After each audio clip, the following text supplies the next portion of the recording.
The category's so nice we do them twice is what I would say if I didn't know what to say. And clearly I don't know what to say except Obviously you don't know what to say. to the Casual Hour Game of the Year Celebration 2024. I am Bobby and that is Chase.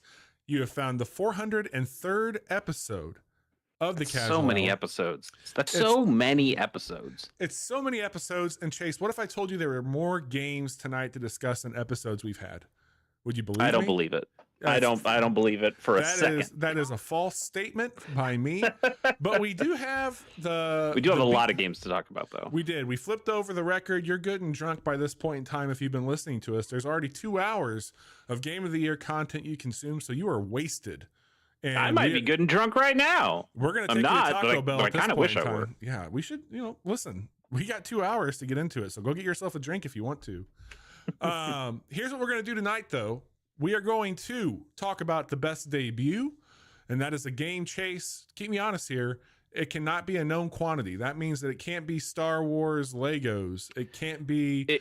It can't be from an existing franchise, whether that IP, franchise is a video game or... Yeah, it has to be an original IP. Okay. I just don't like saying original IP because that's fucking corporate and lame. It is. But in this case, this has to be something new, which is great. And then beyond that, we've got Touchy Feely of the Year. You might know this by the cowards over at the Game Wars. They call it Games for Impact. We're going to tell you how to do this. I don't think they follow that. Oh, well, you know what? We'll explain these a little bit more when we get into each category. But yeah, let's just keep running down the categories. Wish I liked it more. Best Echo. Best game my co-host would never but should play. Screenshots of the year. Best moment or sequence. And our most anticipated game of 2025. You did miss one, but it's because it's my category. Oh yeah, sorry. Best. No. Which one did I miss? Best game to backseat drive. Oh yeah, best game. That's a Chase only category. That's a Chase only Casual Monday sponsored event. Yes, we'll explain it more. Yeah, we'll explain it more. But why don't you go? I've already kind of fumbled the best debut here, so why don't you go ahead and? I think we got that one though. We talked about best debut clearly.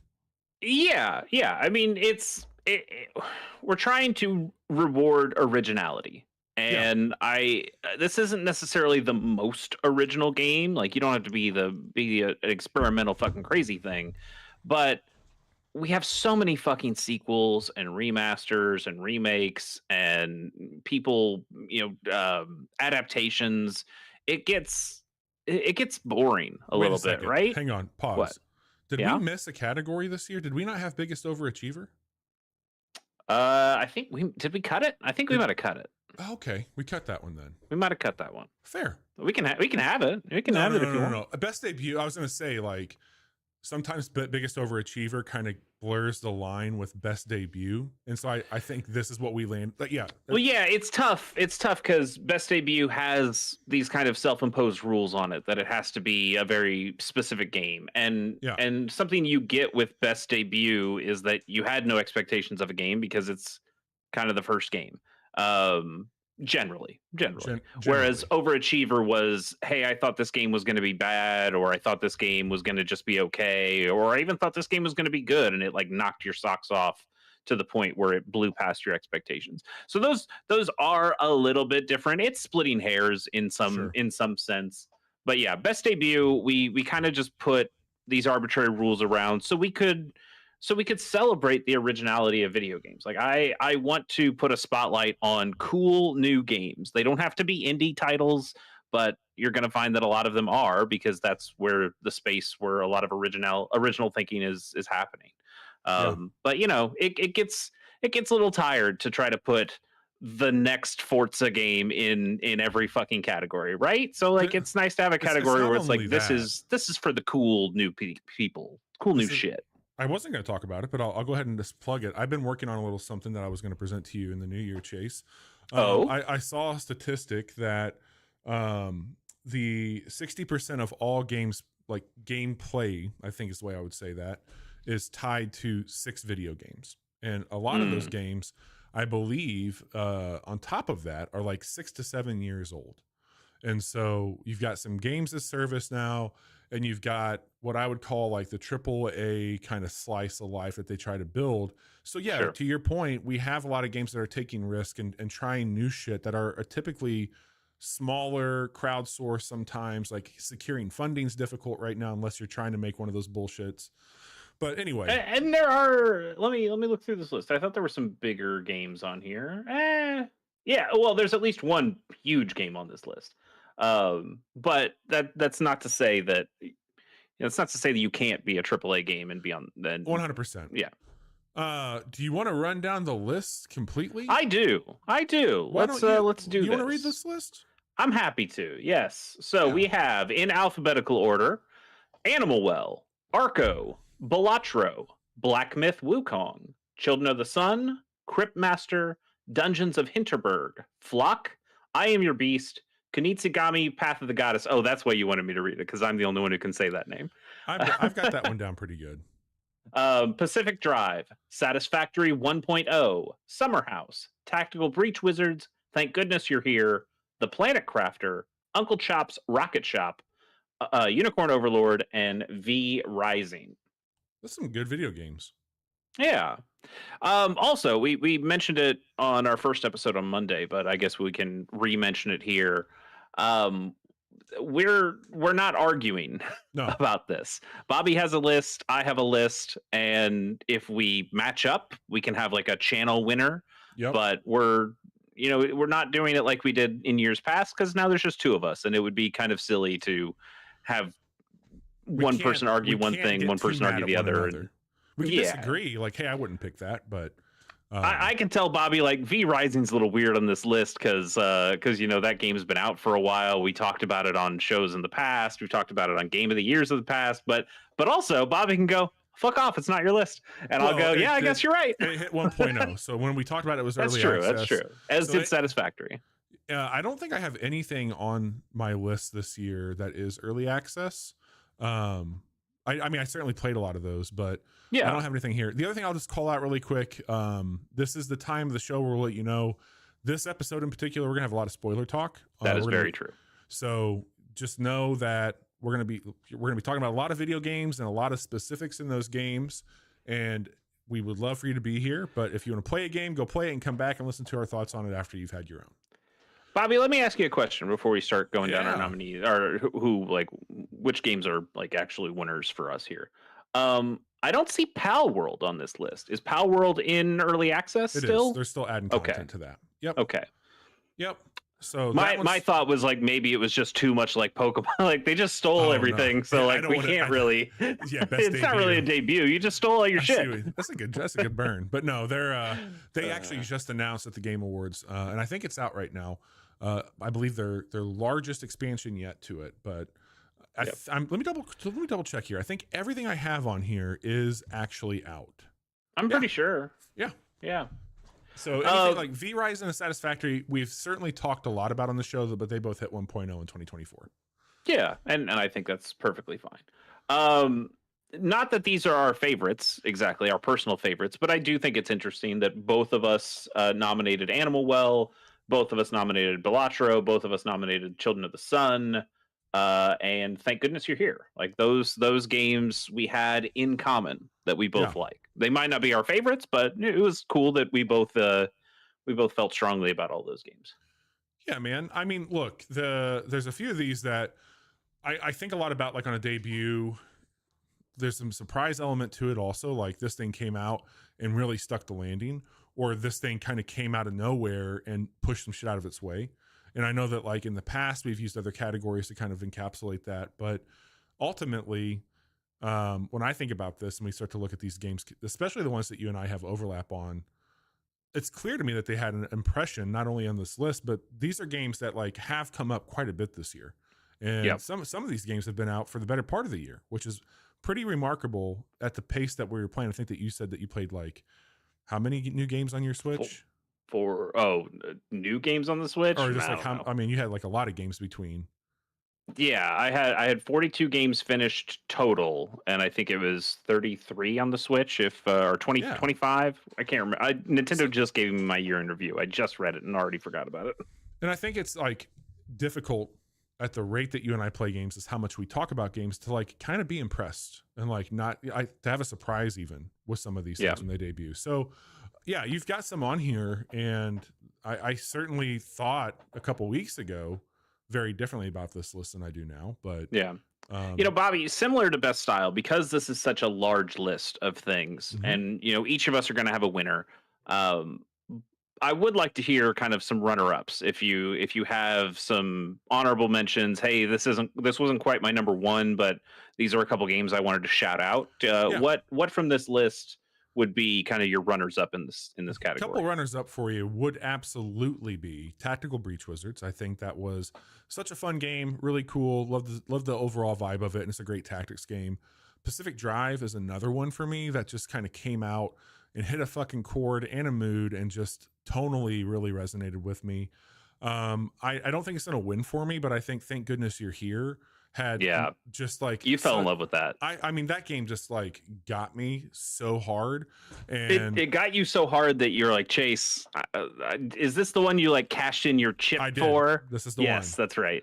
Because I had a great time with it. Yeah, like I think that this is one of those things where it just kind of came out of nowhere for me. I'm like, God damn it, we got to check this one out. And then it certainly will not be my winner, not because of anything else here, but like I think Animal Well made a huge splash. It was such a hot in the pan moment.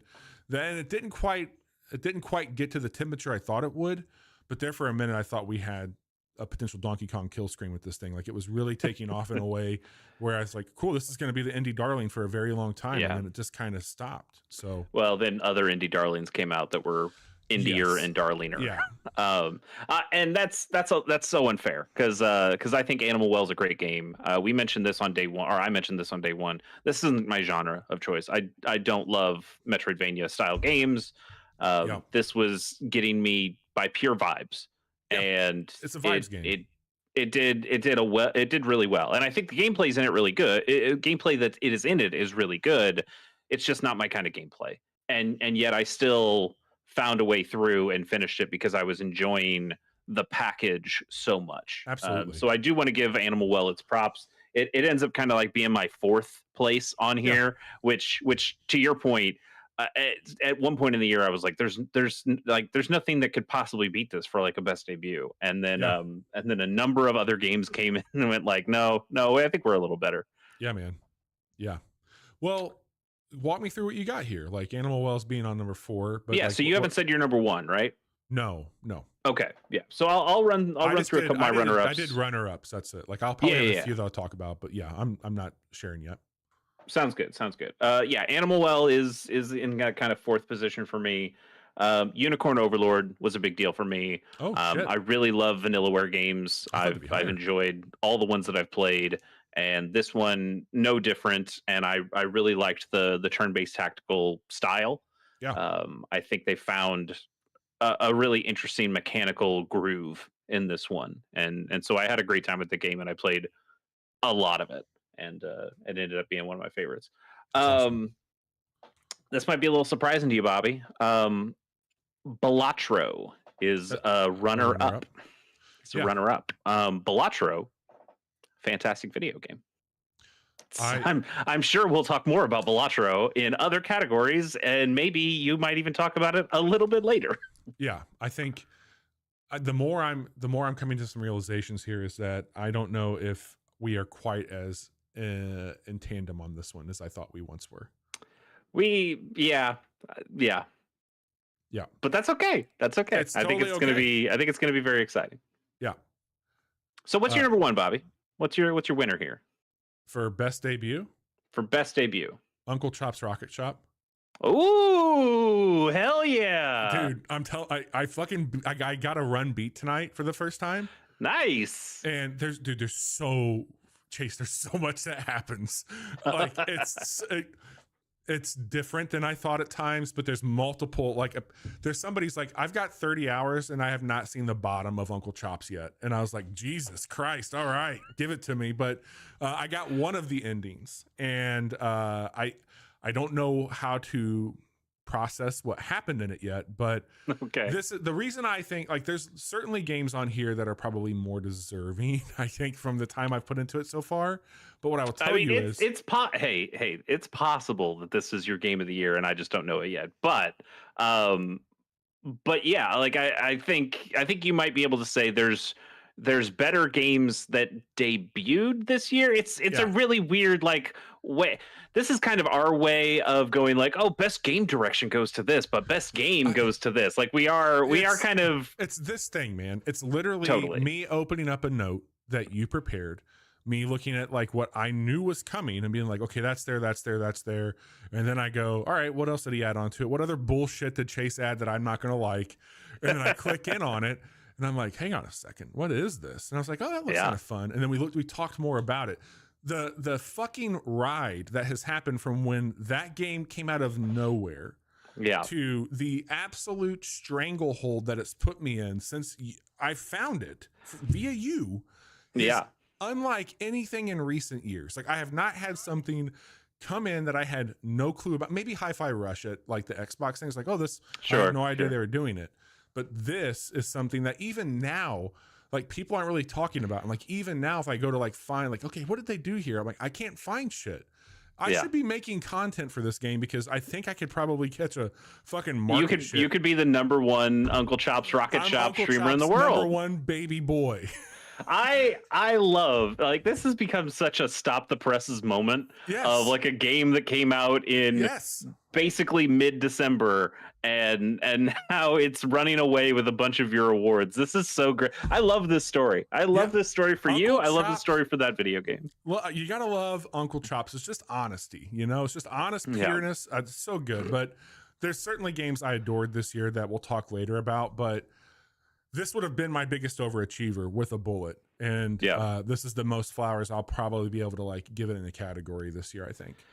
So the way I came at this category, because I had a lot of games that were just like neck and neck for what could possibly win this category. Balatro was extremely up there. I mean, Balatro is my #2.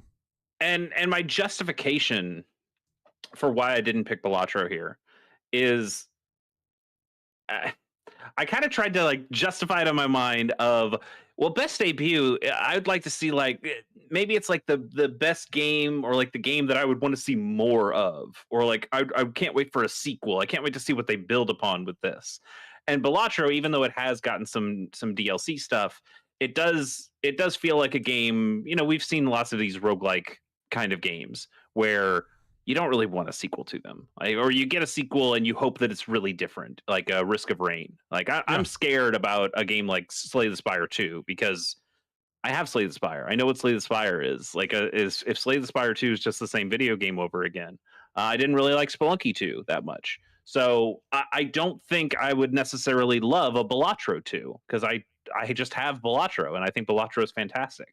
So the way I kind of justified it to myself is like, which of these fantastic games would I want a sequel to? And the answer to me was Children of the Sun. I think the gameplay of that game is so fun and so interesting. I love the look. We already talked about that when it was on Best Style. But that game is also pretty short, and I could see a Children of the Sun 2 having a different character, taking in a different setting. You know, you just start with like, you have the sniper rifle in this game. Maybe you could use different guns, or I could just see like the mechanical threads that are kind of still loose out there of, okay, what would you do in a Children of the Sun 2 in a way that I don't think I would necessarily see with a Balatro 2.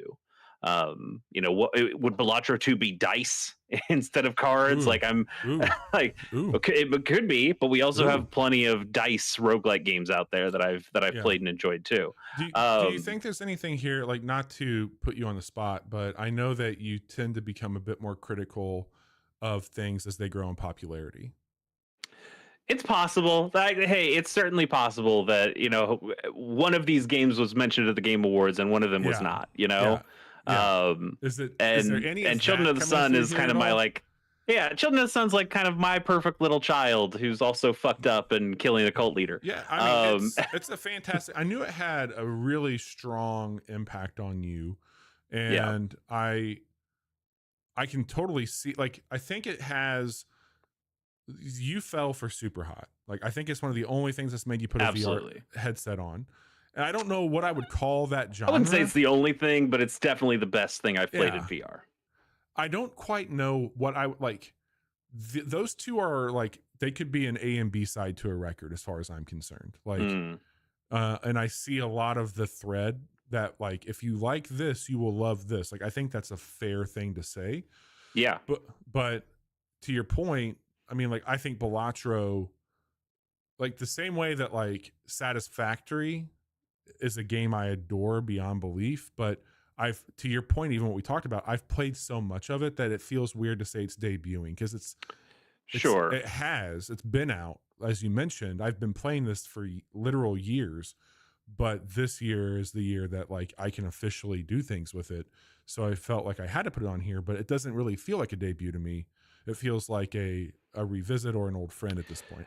Yeah, I had that with Puyo Puyo Tetris, because I played Mhm. that Japanese version on the Vita, and then when it officially got a localization, I'm like, well, I've played the hell out of that game. I didn't Yeah. play it any of the year that it actually came out over here, because I played it 1 or 2 years ago on the Vita, and I already got my hours out of it. It feels like a game from another era at this Yeah. point, even though I still love the game. So I understand that feeling completely. And also just Balatro.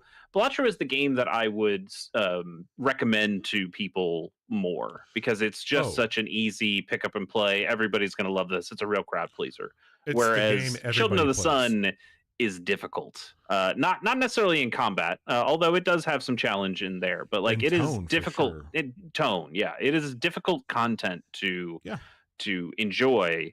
But also, I just vibed with it so hard. I mean, Uncle Chops is a very specific type of weirdo, you know, like that I don't even think it's my type of weirdo exactly, but I love it for you. I've very much enjoyed seeing you fall into this hole, dude, and I can't wait to see it more on some casual Mondays. I got some time off from work for the holiday, and I'm probably gonna sprinkle in just a couple Uncle Chop streams. Like, I love that thing. So anyway, well, I hope you save some Uncle Chop streaming for Casual Monday, because I want to see more of that game too. I really kind of need your help at this point, because it's getting heavy, Doc. Well, speaking of me helping you on a Casual Monday, would you like to move on to our next category? I did that without effort. I did that for you without effort. That was good. It was a beautiful transition. So yeah, really quick, winners for that category: best debut, Uncle Chop, Chocolate Chop for Bobby, and Children of the Sun for Chase. Congratulations to both of those. Yeah. We could probably say Balatro wins is like the channel one, because it was both our number twos, but I like us having these. I mean, if you know what, there's no rules anymore, Chase. I could put both of ours up, and I can even put Balatro for the show if you wanted. Yeah, I could see that working. That could be kind of cool, like a Balatro in the middle, and then like your favorite and my favorite on the sides. Let's do it. Yeah. Okay, that's the Venn diagram. Actually, I'll make it a Venn diagram. Fuck you. I love it. I love it. Yes, perfect. Okay. That's math, baby. And that's the new and improved Casual Hour 2.0. We'll do whatever the fuck we want on the fly. That's just how yeah, that's great. That's great. That's the way I like living. The freewheeling. Yes. So let's do our next category here, and it's a Chase only joint, so I can kind of take over on this one. It's this was Bobby's idea, actually. It was, Chase, what was your favorite game to backseat drive? Now, what does that mean exactly? It means we have a series called Casual Mondays where Bobby plays video games, and I watch him play video games on Discord. And I'm very quiet, and I don't give any advice, and I just let him play, and it's great. That's untrue. I talk all the time, especially if we're playing some kind of turn-based strategy game. I really do. It's not. I honestly, I love it so much when we just tackle a thing like that. I love it. It's. I don't want to seem like I'm being condescending. I like teaching. I like having you like come up to a challenge and a problem, and us working it out, and me kind of giving you advice. It's one of the things I like about Magic the Gathering too, is that you have all these little challengey ideas, and there's so many different choices in a game like that. And to watch somebody be, a little less optimal or make a poor play, you let them do it because you want to see them learn themselves, but you can also give a little advice. Hey, maybe you should attack before you play that spell. Maybe you should target this thing instead of that thing. And I had a lot of those moments watching you play games as well. There would not be the affinity I have for fights in tight spaces without the backseat gaming. Totally. You need somebody to tell you to push his ass. Well, yeah, but like I can't really think about that game without thinking about you and our time playing it. And I can't think about some of these now. It's like, all right, Monster Train, I'm going to get Chase here. We're going to be looking at all these boons together. Like I kind of know that you're going to help me see around corners, but at the same time, it's getting to points. And I'm not infallible, especially when it comes to something like Monster Train. No. I'm sure I make mistakes all the time, but it is fun to like have that second person and bounce ideas off of. Yeah. One of my favorite gaming experiences, two actually, in fact, is when I played the original Portal with my cousin. Yeah. And we just took turns just handing the controller to each other and going, okay, you take this level, but I'm going to kind of help you out. So we're just talking it out as we're playing. And, one of us goes, I think you should try it that way. It's like, I don't know exactly what you're talking about. I was like, okay, hand me the controller and we'll do it this way. And that was a fun experience. And then Portal 2, when I first played it, the co-op mode with a friend, it was that same moment of, now we're controlling our own characters. We got to do this on a casual Mondays as well. We at some point. And it was so fun to go, well, why don't you try that? Okay, I'm going to try that. Did that work? Okay. And that experience of just sharing it together, I think made it more than the sum of its parts. I know, and I feel the same way about a lot of these games. I know you don't want to do it from start to finish, but I would love sometime next year when you finally start Baldur's Gate 3. Yeah. If there's a Monday where we're just kind of like, I don't know if we have anything new, I can just pop into your world with you for a bit and control one of your party members and just play an hour to an hour and a half of that. Yeah. And just get little peeks. I like that idea. I think the idea of playing that game together sounds awesome. I just know that the way our schedules work or way a casual Monday works, we don't want to play that game for an hour a week. And I want to eventually finish that game. Right. Yeah. Well, I'm not saying like all of it. I'm just saying. Yeah. I know what you mean. I know what you mean. Well, all right. Let's talk about this category. We have played. What do you got here? Yes. So I've got three options here. The first runner-up is Rise of the Golden, or second runner-up is the Rise of the Golden Idol. I had a fun time watching. We did one stream of this. I'd like to see more. Yep. I don't think I quite jived with the first one as much, and we also had some technical difficulties when we tried streaming that one.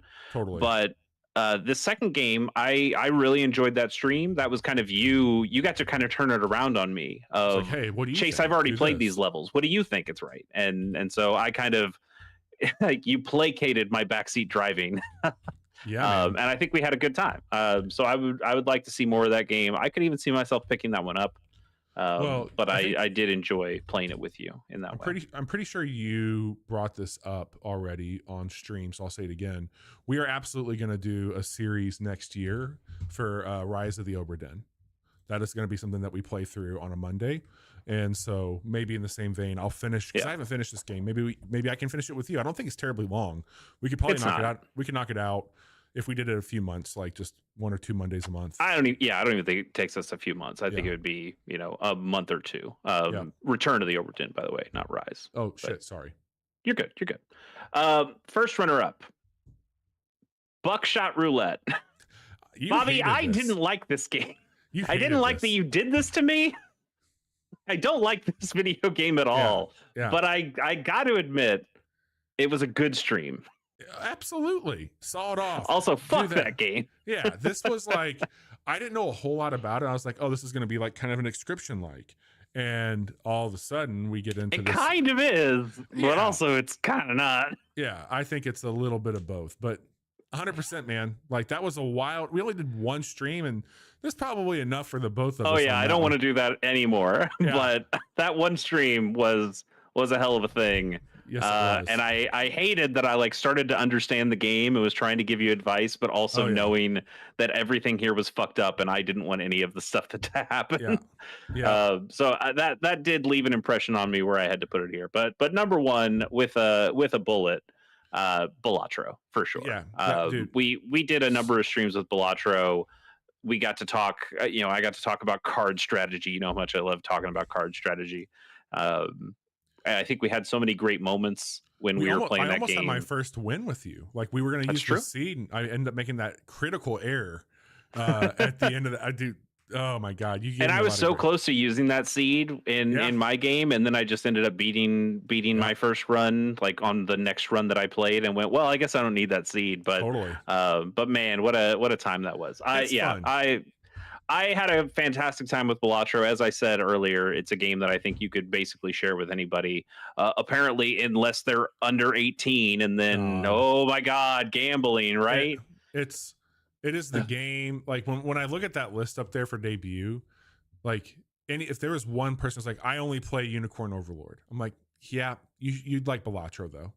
And yeah, it's like, hey, I'm really into I Am Your Beast. Yeah, I can understand that, but you'll like Balatro too. Like, yeah. it's Why don't you give Balatro a try though? it's literally the game. Like everybody will pick it up and play it. It is probably one of the more evergreen games I've come across in recent years. And I think it's definitely one that we will continue to talk about in recent years. Yeah, it was a fantastic one for Casual Mondays. As Bobby said, it's going to be on our shelf, of like the the Hall of Fame for the Casual Hour, Casual Mondays.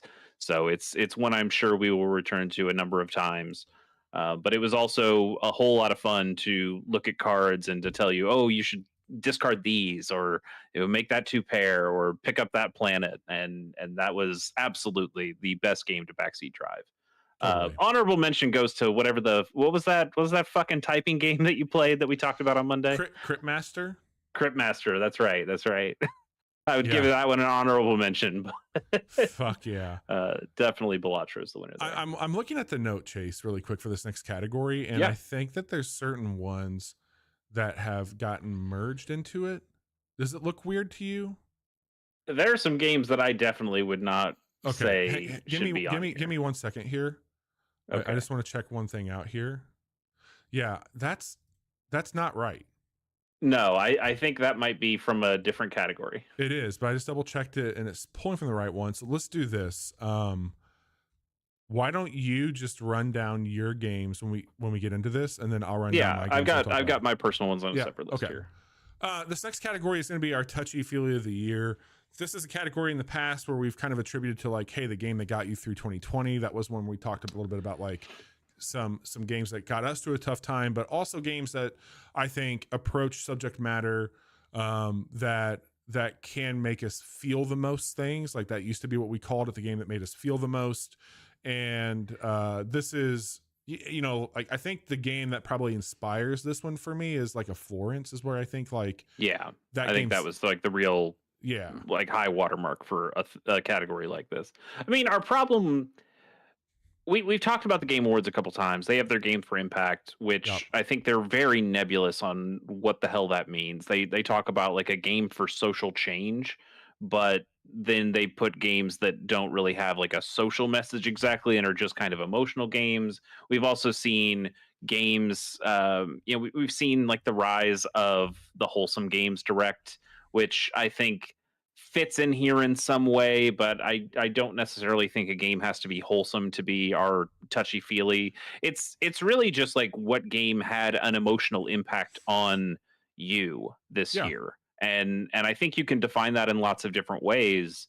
But it feels more genuine to have a category like that than one that tries to grasp for more than it is, or makes a mess of how you nominate games based on criteria. That just feels weird to me. So I like that we have this as a, it could be like a comfort game. It could be a game that made you think. It could be a game that made you cry. It could be all of those things. So I just like this as kind of a nebulous category, but knowing that we're going into it as a nebulous category rather than trying to put a bunch of rules around it. I did fix the note, so I think it has everything here now that we've put in the Notion file. But if you want to read off your list, and I'll read my list to be safe. But if your list is here, I think we're good to go. Yeah. The only thing that is not, I took Arco off. Okay. Because I don't think I played enough Arco. I think Arco probably is one of these, but I didn't play enough Arco to get to that. Well, let me read down what we got here. Go for it. We have Astrobot. We have Banishers, Ghost of New Eden. We have Dragon Age, The Veilguard, Dungeons of Hinterberg, Flock, Neva, Shim, and Summerhouse. It's a good list. It is a good list. I think right away I can peel back and say like Astrobot made me feel a ton of nostalgia, And then equally, it made me feel a ton of sadness because a lot of those games haven't really been a thing for a long time, and I don't know if they ever will be again. But Yeah. it was, you know, whenever you start to celebrate generations now, you and I have been around for most of them with games, which is a really cool thing that we can have that history with it. It's also a bit fucking wild to think about that Yeah. we're, you know, Like we didn't touch Ataris, but like we're yeah, kind of like right there afterward. yeah. And so I think that like anytime I can go back and look at games, I immediately was flooded with like, I remember playing this game with these people who I don't talk to or haven't seen in a long time, or, you know, like, oh yeah, this is back when I saved up to get that game and I knew that that game was going to be really special and I got to play it and it was like, it meant something then. And I don't know, I just like, I had a good time celebrating with Sony on this one, and I've been a pretty down on Sony for a while, and I think that's fair on my part, but still, Astrobot, probably going to peel it back, but I had a good time with that. Yeah, I felt similarly. I think my stages of grief probably went a little bit faster than yours. Of like, ooh, cool nostalgia hit, and then like I went to sadness, and then immediately to anger. Of like, Yeah. God damn it, Sony! Why would you shut down Japan studio? Why would you do these things when you could keep making cool games like this? Oh, cool, a Parappa the Rapper costume. What if you did more with Parappa? God damn it! Yeah, And totally. so it really ended up souring me on a lot of Astrobot, despite liking the underlying video game. I just love playing Astrobot. Yeah. I understand that it wouldn't sell nearly as many copies if it didn't have all this PlayStation nostalgia attached to it, but when you do that, it makes me feel different about the video game, Mm-hmm. and it's a lot harder sell for me, and man, it bums me out a lot, despite really liking Astrobot Yeah. as a game. Do you want to go through all these? Do you just want to like kind of pick out your top two, or like what do you think we should do here? Yeah, I mean, this is a smaller list, so I don't mind if you have more reasoning about why some of these are on here. Like I'd be curious. You have a Dragon Age the Veilguard here, and I'd just kind of like to hear like that's what about that was touchy Yeah. feely for you. They approach a lot of things in that game. Some of them they've been heavily scrutinized on in a very shitty way this year, but the overall story of Dragon Age is a heartfelt one, and like it's a very much an epic, but that's not really where I got the feels. It was more about some of the things you have to learn with your companions and where they're at, and you have to make a big decision with them. And the way it plays in the game is whenever you make a decision with your party member, they get like they get their legendary gear, but depending on how you do this, you get a certain armor set for them and all that. So they're facing a tough call, and one of those is there's a character that can become a Lich King, and so you help them ascend into it, and they have a son basically that they get to, that's a reanimated skeleton that hangs out with them. He's a necromancer in this game. And you get to a point where it's kind of like you can bring him back from the dead, or you can ascend into a lich. And there's this whole conversation that happens around that, but also there's a conversation about gender identity and somebody who struggles with acceptance in their community, and they were born of one community but raised in another, and they were raised by a single parent, and the parent doesn't understand where they have failures and why they're the way they are. I think there's also just some like, how do you use like what could be an inner demon for good, and there's a character that has a literal demon inside of him, and there's just a lot of complex things that you have to express empathy towards, or choose not to. And I think that for a game that can be just kind of seen as like high fantasy bullshit action RPG, BioWare has always done a good job of bringing endearing qualities. The problem But is not necessarily that complexity. Like I think about a game that I like from BioWare, like a Mass Effect 2, and you go, oh, Miranda, daddy issues, Jacob, daddy issues. It's like, wow, what complexity you found that people don't like their dads. And so to hear that they've put much more complex content in here that did leave an impact on you, I think that's really cool. It's unfortunate because it was, and I'll talk about this in another category. The writing though, like the sentiment was there. It was just like some of the writing around it was really, really bad. Yeah. Like Marvel bad. So anyway, that's why I picked that one on here. Yeah.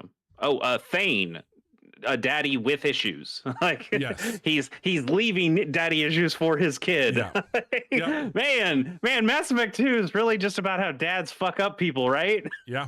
Absolutely. Bad dads. Oh shit. Even your own dad, Keith David, was disappointing you in some ways. Okay. I can go through a couple of mine here. I have Flock. Flock is, I mean, it's not a game that has a big story attached to it. Like you're meeting, I believe, your grandparents, maybe your aunt and uncle, and they have this kind of bird watching thing that they're doing, and you're just kind of helping out. But that's basically the full story. Is you're just going and Yeah. you're finding these weird birds, and you're adding them to your party. Like you get a flock of these things. They hang things. out with you, right? Yeah. Um, but I started to grow attachments to certain species, and always wanted to have them in my flock with me. And you could even uh, once you like unlock one, you can start to like make a whole flock of just one type of species. And I wouldn't do that. I would like, I want my one of this species and I want one of that species, because I remember, it's not exactly like Pokemon catching them, but you did, befriend them, and now they're with you. And so I felt like I was just picking up new friends as I Sure. played that game. And you'd have some that you'd feel really strongly about. It's like, well, he's always part of my flock, and we're gonna go on this trip together. And I think it was just really sweet of going around this time. And it's a very chill game where you're just flying around and whistling to these bird-like creatures and just making little animal friends. And I just ended up having a really good time with it, and it was just so serene and fun, until you get to like some of the super rare species that only that only come out during extreme conditions. And you're like, okay, I don't want to do this anymore. No bird friend is worth this. But like just playing that game normally, I ended up having a really good time with it, and felt some stuff about it. So I put that. That's awesome. Yeah, it was a very, very serene game. I remember feeling like Yeah. a journey or something like that with it. Summer House was really similar, where this is a game that is so thin of content, and it doesn't seem like the developers doing anything more to add in stuff, which I think is sad, because I like a lot of what's there. But there was just something about building these little scenes. It's not like a Sim City. It's not like a Minecraft. You're not building whole buildings and cities and things like that. It's not so much about construction. It's about like making a portrait. Like you can't move the camera really. It's You can zoom in and it's out a little pure bit. vibes. It's total vibes. In fact, my favorite feature of this is that it has this kind of weird pixely look to it, and you can just turn that off for like a really sharp look. And I liked going back and forth just to see what my little house scene looks like in both versions. And I ended up, it's all just chill. There are people that you can unlock as part of the decorations, but mostly your buildings are devoid of people completely. So you're just making this little scene, Yeah. and it's only this straight on camera angle. So you're really just making a photograph and trying to make it as pretty as possible. And I ended up spending a lot more time with it than I thought I would, because I just started to kind of play around in that world in like a Bob Rossi kind of way. I was like, oh, what if a happy little tree was over here? What if that little mailbox was there? Like, oh, what do we think where do you think these people would get their mail? Like, should I put this little lawn chair? Where should that go? Do these, like, just thinking about the world that people who would have this house would inhabit. And it just it left an impression in a way that I didn't really expect it to. And again, it makes me super sad that it doesn't seem like we're going to get any more content for this game, because I think what's there is really cool. It's just also really thin, and you have to bring a lot of your own imagination to it. But the imagination I did bring is why it's on this list. That's I didn't think about it the way that you just described it, because I was like going through, I'm like, okay, this is just like I was thinking more from like a Photoshop perspective, like, okay, I'm building something with it. But Yeah, I think that's a pretty awesome, because you even talked about because when you told me to play this game, And Yeah. then there was a long gap where I didn't because it's a PC game, and I don't want to do that if I don't have to. And then what was the one where you're like building things out in a forest that you really liked? A Tiny Glade. Yeah, Tiny Glade. And you're Yeah. like, oh, this is actually probably better than Summer House. I agree with that Uh, statement still. yeah, and I'm sure like as a video game, probably is. But when The I look at vibes. Summer House and when I look at Tiny Glade, I don't think I would have the same imaginative qualities in a Tiny Glade that I do with Summer House, and that's why Summer House is so much more the video game I wanted to play than Tiny Glade. That's nothing to say. It's not to say the Tiny Glade's bad. I didn't play it. I bet I'd love it if I actually did play it. Yeah. But Summer House was the vibe I wanted, and it's what I got out of it. Yeah. I think that's fair. What about Neva? Talk to me about that. Yeah, Neva's my winner. Okay. Neva's great. I mean, this studio knows how to make a game that's going to make you feel. They I did it with wish I would have Gree. played this. They did it with Gree, and they did it again with Neva. It hits a little bit less. We talked about this before Yeah. too. Like Gree's already a thing, and I think Gree is fantastic, a masterpiece. And Neva is very good. If Neva was the first game that came out from these two, I think I would feel this way about Neva instead of Gree. But Yeah. that's just not the Fair. way it happened. Yeah. Neva tries something new by having a second character that's there. It's a little cliche, but it's a girl and her dog. And we talked a little bit about how that goes in the best new character thing from Monday, so I don't need to go over it again. But I think they do a good girl and her dog story. Yeah. And it's solid. It's very very good, and it made me feel a lot because it's made to make you feel, and that's Yeah. why it's my winner here. Like it's Sure. I almost talked myself into Summer House just the way I talked about it, but I think Neva is still my winner. Okay. It is a game that makes you feel emotions when you play it. Before I get to my game of the year, or not my game of the year, I'm sorry, but my pick here for Touchy Feely, I'll call out Shim. This game, there was an author a couple years ago, maybe a little bit longer, that came up and like kind of coined Sonder as like the realization that everybody around you has their own life that is just as complex as yours. And when I was playing this game, like you're hopping between shadows, and there's certainly a story of the person that you get detached from, of like loss, triumph, growing up, graduating, breakups, etc. But as you're hopping around as the shadow, like you're getting into other shadows that are coming by you, so you can transport your character around. And like as I was playing it, I was just thinking to myself, like, these are all people just doing like this is their commute to work. Everybody's trying to get to the next spot. There's other people who graduated here. There's people who are going into the same building you just got fired from. Like there's a lot of shit happening in this game that like is not in focus.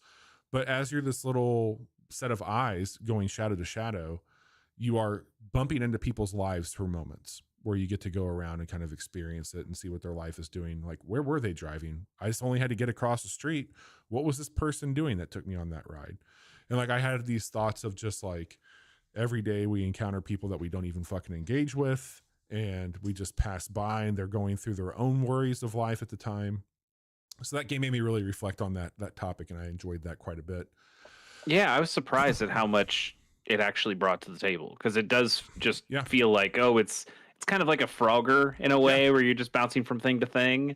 It feels like it might be like a very mechanical kind of game, like a mechanically puzzly game, and even like a pretty humorous game from just the subject matter that it's going for. But it is able to play with that a little bit as you go from the shadow to shadow, as you mentioned, like peeking into people's lives for just a split second before you move on, but you do get just enough of a sense to start to feel something in there. I wish I had played this game more. I think we did like did you do a casual Monday, or was it a Next Fest or something that we It was did? on a demo. Yeah. Yeah, I know it was a game that from like just a looking perspective was something I caught It's my eye gorgeous. for sure. Yeah, But totally. but yeah, it's cool to know that there's more to it too. The game that made me feel the most this year was touchy feely would be Dungeons of Hinterberg. This one really like hit home for me in a lot of ways. One, it's a genre I love. It's like a Zelda like, but This year, there was a lot of shit that happened at work that was out of my control, like nothing that impacted me directly. My wife and I were trying to find a home for the better part of 2024, like not because we were without, but we just needed to move and wanted to move. And that was a very arduous process. And the whole thing in Dungeons of Hinterberg is like this vacation area where you can go and slay away your problems and just get away from it all. But in doing so, you're talking to folks in town and everybody's just kind of navigating shit. And you have to like kind of reflect on, like, this is a game for me that like hits home because it feels like millennial burnout is what they really just like said, hey, what are we going to deal with on this? And you're working a grinding job and you just don't get fulfillment from it. And you know that there's more to life. There's adventure to life. And how much of that do we just feel like we can't take on because of work and shit like that? And it's like a very corporate life too, right? Yeah, totally. Which I mean, your last two jobs went from one of the biggest corporations out there to another very large corporation. I'm a corporate. So kid, I can totally understand where, you know, you got a lot more out of this of wanting to break out of that mold. And because you're also like your family goes and visits national parks. Like this is like, you want to get out into that fresh air. So it does seem like a game that was laser targeted at you. I just think that, you know, in general, like, you spend so much of your fucking life just grinding away at something that you have so you can do the shit you love, and it should be the other way around. But that's a whole other podcast and a whole other side of depression. But Dungeons of Hinterberg for me, and not Summer House, even though that was a very passionate conversation on it. I'm still do you want to listen?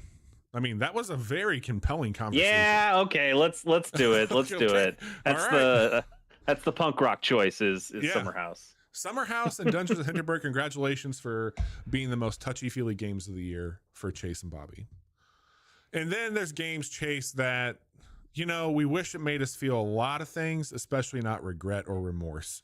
And unfortunately, we have to talk about games that, you know what, I just wish I liked it more. And sometimes there's games that we adore that make this list, or sometimes there's games that we hate that make this list. There's varying degrees. There's shades of gray, Chase. Shades of gray when it comes to before we do the full list here, can I just have the floor for a second? Please. Summer House is on my I wish I liked it more list. I know. I just gave it touchy feel of the year. I like this game a lot. But I also mentioned this game is thin as fuck. Look, put more video game in the video game. I have Dragon Age on here. That's true. Yeah. But yeah, like that impassioned thing I just said about Summer House. And yet, I wish I liked it more, because it feels like such a missed opportunity to do a whole lot more of that video game. Anyway, let's go on with the list. This is a good exercise, and anybody listening, it is okay. Like, you do not have to be all in and all out of anything in life. And there are going to be there's a spectrum of everything that you approach, and so you can adore a game. Chase, I would not be surprised if you ever, or if I ever, had a game of the year, literal game of the year on here for us that we still said, you know what, I wish I liked it more. And Dragon Age, like, I'm just going to take the stage from you really quick. That game had some of the best combat I've played in a very long time. It came out so mechanically sound, and visually it's one of the best looking of the year. It had all the right things. And if it would have had the writing chops of like a Baldur's Gate, which is, I know, a once in a lifetime game, this would be a game of a generation. Absolutely it would be. But they just missed a big portion of what people come to love for those games. And while I really enjoyed my time with Dragon Age, and it's very high up there for me, it's certainly not going to be a game without flaw here. And I wish I liked it more, because it works so well in other areas. So to take that step back, sorry that we both kind of went our little diatribes.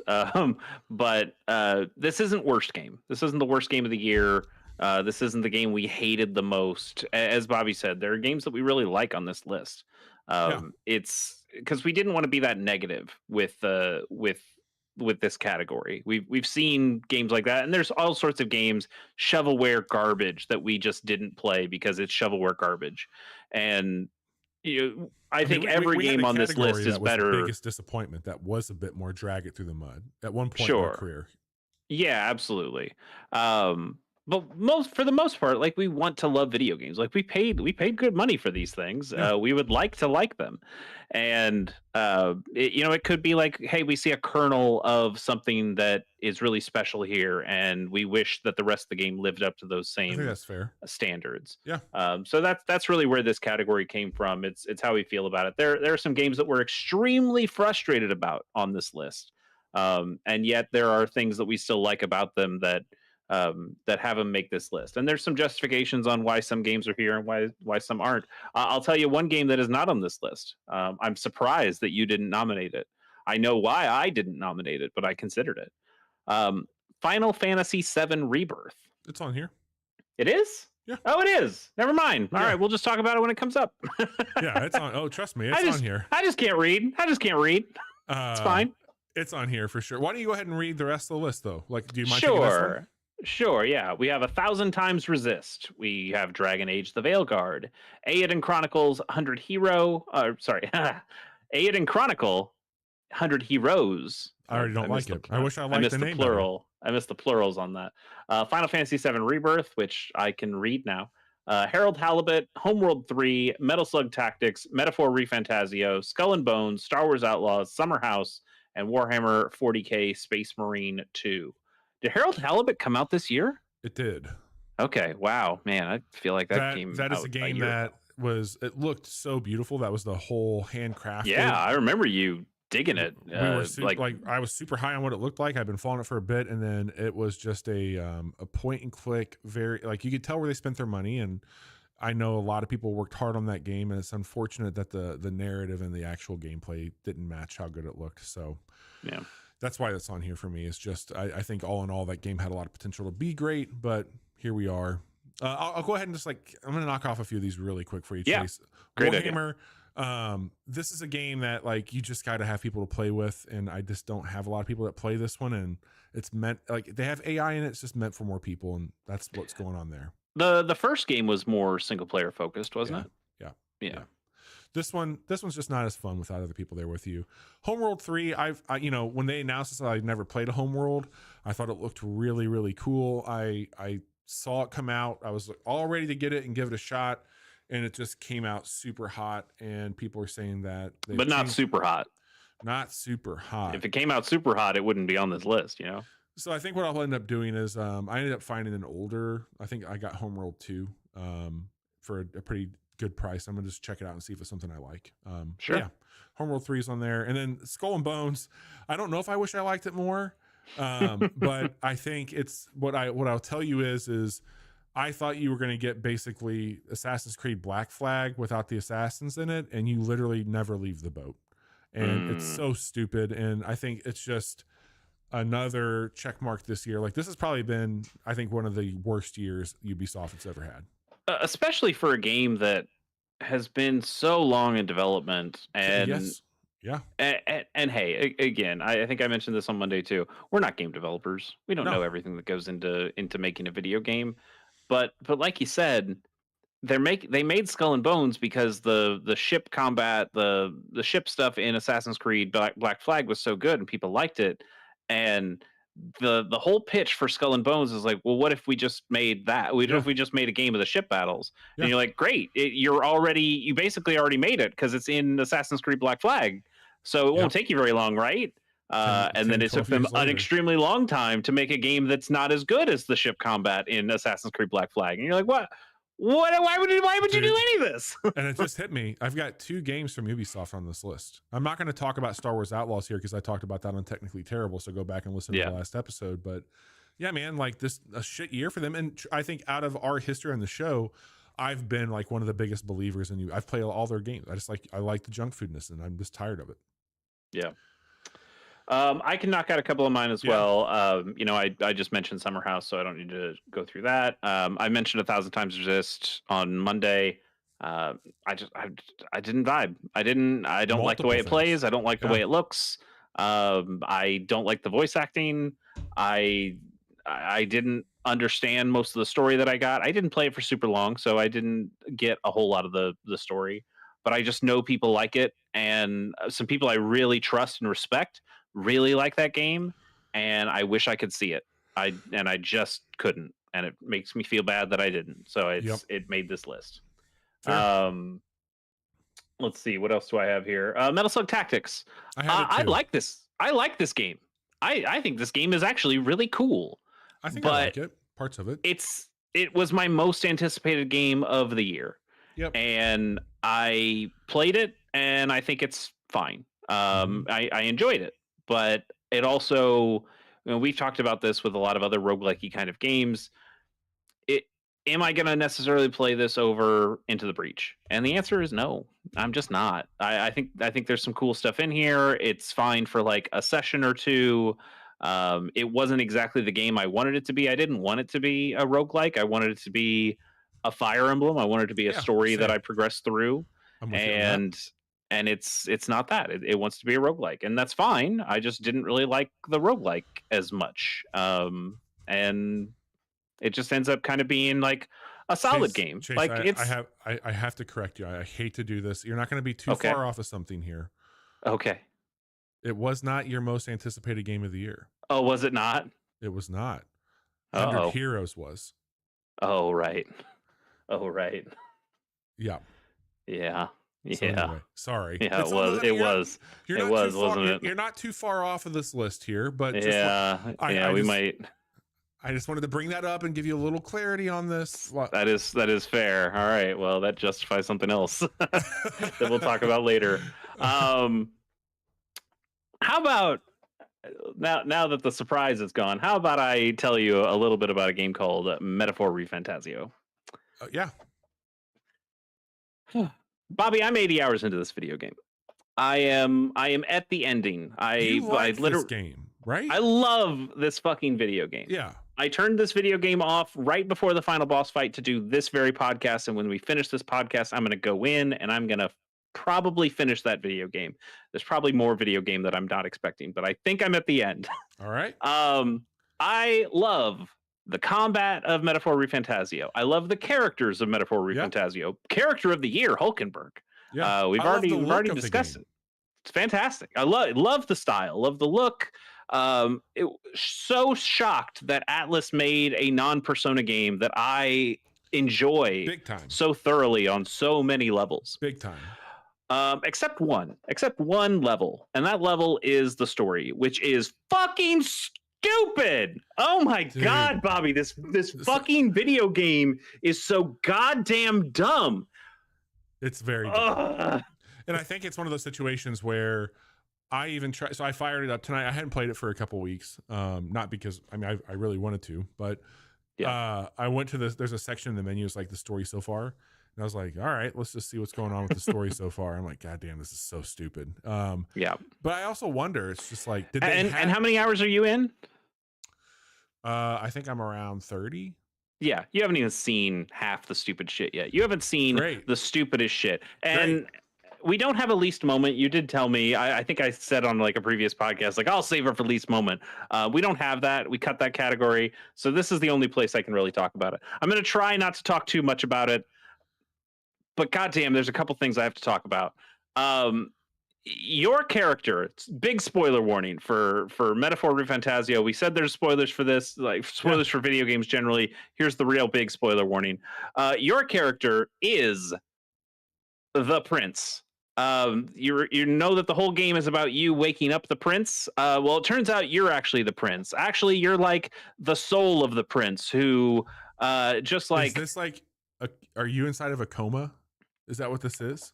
The prince is in a coma because of the thing that happened. Is that why humans are bad in this world? No, that's a different stupid reason. Okay. So like I don't know this one for a fact yet. I think I'm going to learn about it in like a couple hours in the epilogue. But I believe your mom, who I believe is the disembodied voice that keeps talking to you in the Shakespearean these and thous and thys, which is just annoying the shit out of me. They do it too much. I think she like was able to pull your soul out of your prince body and put it into this new vessel thing, and then Gallica, the little fairy, just like found you on the ground like it was goddamn destiny, like a destiny ghost. Wait. And just so So you are the prince in a different body. Yes. And the prince that is knocked out, unconscious, is actually you, but you do not have. I mean, I know for a fact I don't have recollection of that right now. Correct. You have total amnesia about this. Yes. Okay. All right. And so from the beginning of the game, like there's even like a flashback that they show where it's you and Gallica getting your mission, and then when you actually are able to wake the prince back up, and they find out that he's actually kind of been killed again, kind of in a way, and then they basically just show you that again and go like, by the way, we totally inceptioned Gallica on that.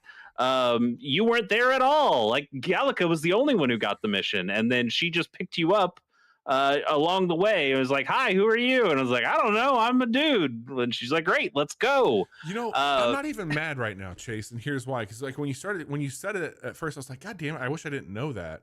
But now that like I know it, it's still like, well, I'm not playing the game for the story anyway. I'm just playing the game because it's fucking cool to see the numbers go up.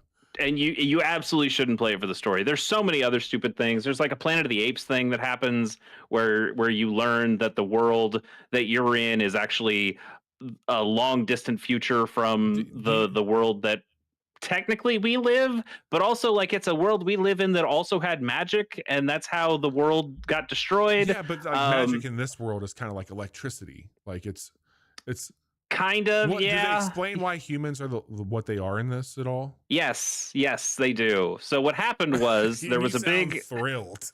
I'm so fucking thrilled. So you learn all this. You go to an island. Do you remember the Mistari? They're the guys with like helmets on, like they have like bags over their heads, basically. Yeah. So you go to their island at one point in the game, and you know they're all backwards savages in the way that the game portrays them, and they try to go, actually they're not exactly, but whatever. So you go to their temple so they don't have to sacrifice their maiden to this dragon to to be savages or whatever. And so you go into this temple, you like go fight this dragon thing. Great, you killed the dragon, whatever. And then there's like a dungeon that's even further down. So like you go down this big elevator to go even further down into this dungeon. And when you get to the bottom, you're in a skyscraper, like a modern day skyscraper that is now like gotten, like nature has tried to reclaim it in some way. So it's like this abandoned, destroyed skyscraper, and the maiden who is now with you, who you've rescued, is like, oh yeah, like we call this place Shinjuku. And I'm like, yeah, motherfucker, that's a real city. Like you're like it's and it is that Planet of the Apes moment of like, god damn it, you blew it up. God. But also you've like traveled miles down into the earth to reveal that it's actually our earth, but just destroyed. So I don't know if it's like a world on top of a world kind of thing. But anyway, the book that you've been reading this whole time is like the actual history of our world. But every time people read it, they're like, oh, they had democracy in this world and everyone was equal and everyone worked together. And I'm like, motherfucker, have you looked outside today? Are you trying to say that the world we live in 2024 is the perfect ideal world? Because it's fucking not. No. And it's so fucking stupid. And Luis is Luis is the big bad guy. He's got the horns on his head. Yeah. Actually, they're not horns. They're just like a fake thing that he has because he's an Elda like you, but they haven't explained why that fucking matters. Anyway, you asked a question about the humans. This is the last thing I'll say, even though there's a lot more stupid fucking bullshit I could talk about in this game from a story perspective. But you asked about the humans. Elda, you might get this from the name, are the elders. Like they are humans. They are like what humans. They are humans. Is they have no wings, they have no horns, they're not little bat people, they're just humans. And at some point they stopped calling themselves humans, and now they're called the Elda. Humans then split off and mutated into all these different species. the Clamar with the horns on their head, the Parapus that are like the horse people. They all used to be human beings like you and me, but now they've had these mutations. Some of them just look like people with little horns on their heads. Some people turn into goddamn bats. I think I think the mutation wasn't really explained all that well. Then I did tell you about this one. There's the Nydia, which are babies, Cupid doll little people, but also they just made them hot humans because they can shapeshift for some all other bullshit dumb reasons that I won't get into. Anyway, humans in the time period of the video game, the big monsters that they call humans, are mutated Elda. Like there's a natural, like some of the humans, like the magic got into them and made them crazy and turned them into these human monster things. But also Luis learns some magic that can turn literally anybody into a human, which doesn't really make any sense, but he can do it anyway. Also, when your party learns this and knows that they have killed a number of humans on the way to this revelation, nobody thinks for a second like, oh God, we killed a bunch of real people then. Just nothing. Just like, oh, well, that's cool. I guess whatever. Jesus Christ. I fucking hate it. I fucking hate the story of this game so goddamn much. There's a bunch of shit about the king and how he just was like sad, and that's why the whole game unfolded basically the way it did. There's a bunch of shit about the king's magic that doesn't make any goddamn sense, and why it protects some people and why it doesn't, and when it works and when it doesn't. And oh my God, every time there's like a real story cutscene, I just get fucking angry. So angry at this goddamn video game that I love quite a bit in so many different aspects, but the story is so stupid with so many plot holes. It's so illogical. There are so many times when you go and like your party has no idea what to do. Yeah. Because something in the story happens where it was like, oh, the thing we were going to do, it's not real anymore. So, we're just kind of floating out to sea without a paddle. And then they go, well, I guess we'll just keep doing this thing. And in my internal logic is like, well, why would we do that? There's no reason to do that. And then you play the game for another 5 hours and they go, oh, hey, I found this magic MacGuffin. I'm glad we did this because now we can use the magic MacGuffin to do that thing that we didn't think we could do before. And I was like, but you didn't know. You just fell into this. Like there's no reason to do that. And also when you get the magical MacGuffin that lets you do the thing that you didn't think you could do before, somebody comes up to you 5 minutes later and goes, oh, actually, there's also a second way that you can just circumvent that thing that you couldn't do that you didn't think you could do. And I go, then why did I get the MacGuffin? Why did you do this? Why did you build your fucking video game this way? God damn it. Anyway, Eiyuden Chronicle 100 Heroes is my Wish I Liked It More winner because I put actual money into that video game in a Kickstarter, and it burned me so much. And apparently it was my most anticipated game of this year, and I ended up being so goddamn angry at it on all aspects, not just the story like metaphor. Anyway, I'm done talking. Bobby, why don't you go? I'm going to be sad and put my head in my hands for a second. Final Fantasy VII Rebirth is the game I wish I liked more of 2024. That I don't think it was Final Fantasy. Oh my God, what's the remake? Was I think my second favorite game of the year. It was our show's favorite game of the year, if I'm not mistaken. It was our collective game of the year that year. Yep. Quick background for those of you who don't know. I didn't play Final Fantasy games growing up. I did not play Final Fantasy VII until he didn't know the story of Final Fantasy VII. Everybody, I didn't know any of the shit, and it's crazy. He didn't know that Aerith dies. I had no idea, and so I loved Remake. I finally, I'm like, okay, I get it. This makes sense to me. And I went into Rebirth and everything going into it was like, all right, cool. I'm going to get to see some of these really cool party members. This is going to be more of like hitting the ground running. You're going to fucking find Sephiroth. You're on the mission. You're out in the open world. You're no longer beholden to the city. You can go play some fucking game now. I was so excited. And I was curious though, because like, again, I don't have any context clues, Chase, about how this game should be played. What would be on disc 1, disc 2? How would they cut the story up into 3 games as they said it would be?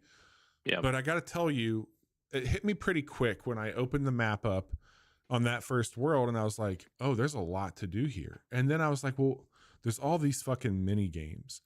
But the tone is like what threw me off, because playing Remake, there were stakes, there was consequences. Avalanche disappeared. You lost people you cared about at the hands of some of the shit that Sephiroth and all these people were causing. And there was some serious foreshadowing happening. And I'm thinking to myself, in what world in reality do you take time off from the mission that you've presented to me to go and do shit on beaches and play fucking soccer with everybody and all this, like dressing up as fucking sailors and doing stupid shit?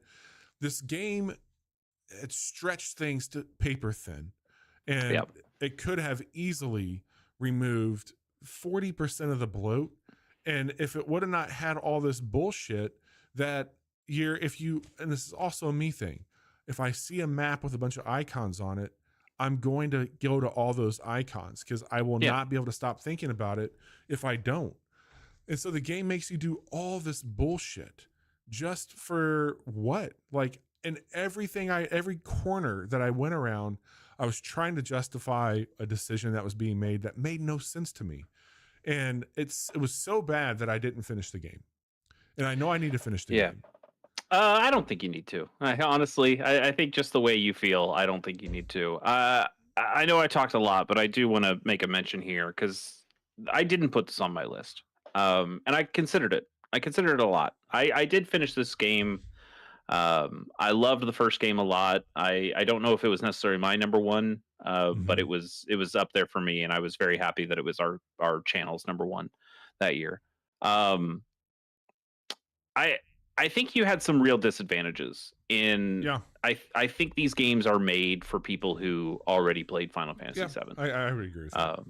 And without knowing, I think it's a game that you want to be able to come in and get the references and go like, oh, that's cool how they did that. And the whole point of the first game is that you break the cycle, like you break what's supposed to happen in Final Fantasy VII. And this game still follows Final Fantasy VII generally, but it does change some of the story beats, and I think you only appreciate that when you know what these story beats originally were supposed to be, which you don't. Totally. So the other problem it has is that the original Final Fantasy VII had a beginning and a middle and an end, and the middle is you fucking around with your party members, and the beginning and the end are where like the real story stuff happens.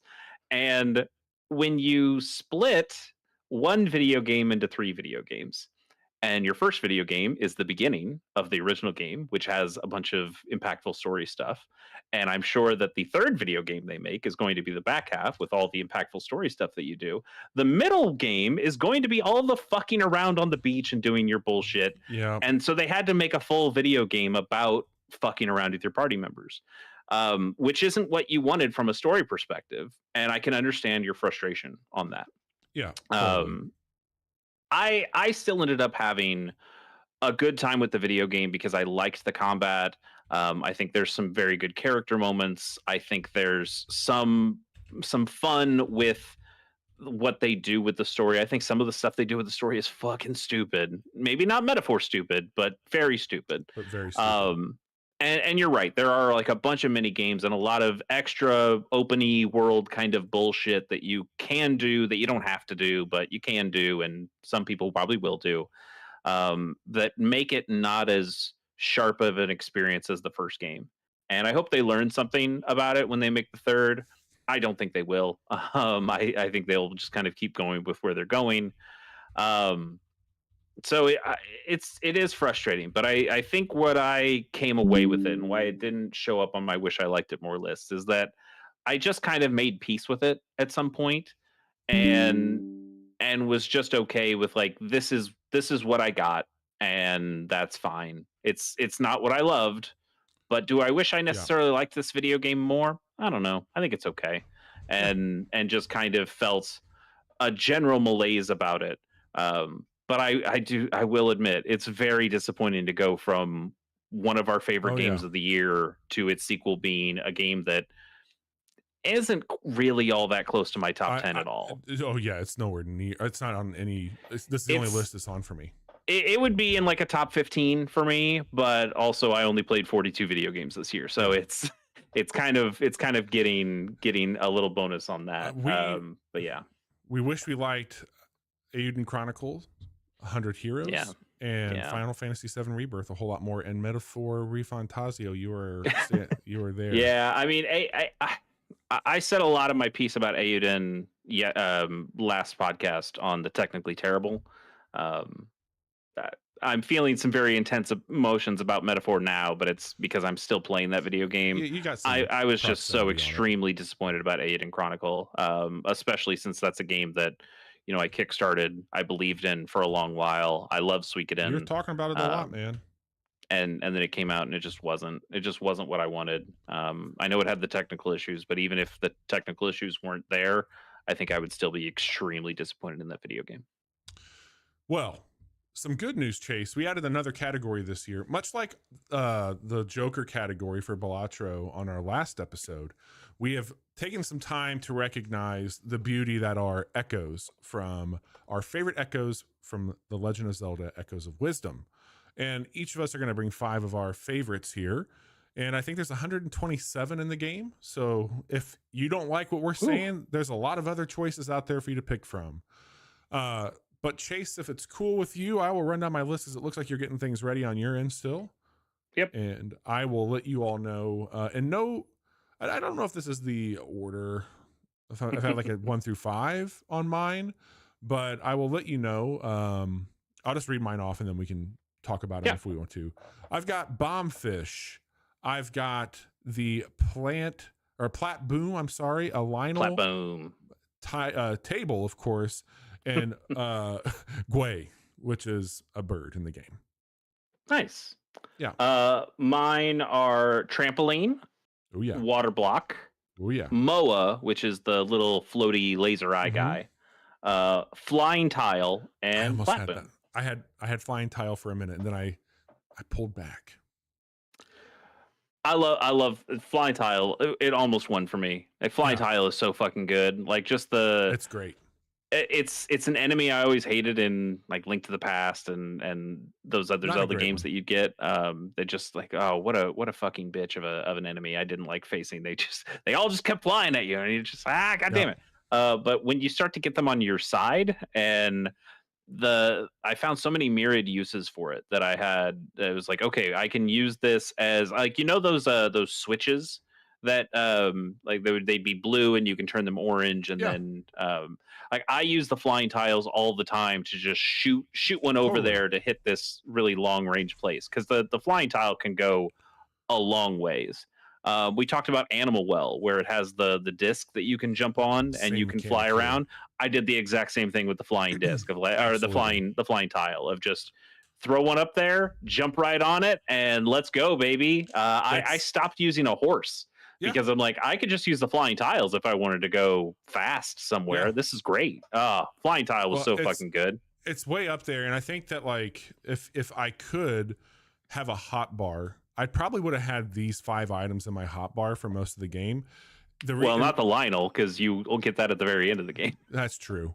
I would have had at this point probably I don't know. I never even got the Lionel. I didn't realize that you could get the Lionel. I fought a Lionel once and went like, oh, that's cool. Where can I get one of those? But by that time I was already in the final dungeon, so I missed out on it. Well, so what I mean by like my hot bar, the Bombfish was my water fighter, but also just that can be my so bomb. Fucking good. It's so useful. It's so useful.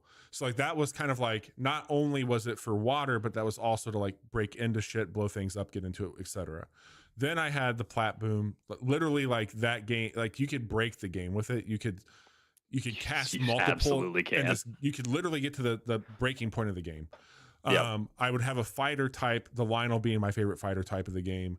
Table is just so damn useful. Like literally I could stack tables on top of tables. And then the Gwei was like one of the earliest birds. I think I'm saying that right. Guay, Gwei. Yeah. Sometimes it's pronounced gay. Gee. Yeah. Gwai. Yeah, it's tough. One of the first birds I got, and I just use that for flight. So like this is kind of like, hey, you're in a pinch to fight. Hey, you need to get around the game. And then I would have like the fun or other echoes that were like more environmental. But these are the ones that like, for the most part, stayed the same, as just they served a purpose. This was my Swiss Army knife I always had in my hand that got me through the game. And that's kind of how I approached this category with you. Yeah, I feel a lot the way you feel about table. I feel the way about trampoline. Sure. As soon as I get trampoline, it was like, oh well, I never need to use a table again No. because you can just jump higher with the trampoline, and it also kind of functions as a table in most other instances. And there was a long part of that game before I got my number one Echo, the Plat Boom, where I was stacking table, rock, trampoline, tree, trampoline, finding ways of getting a trampoline on the top thing so I could get that little extra boost.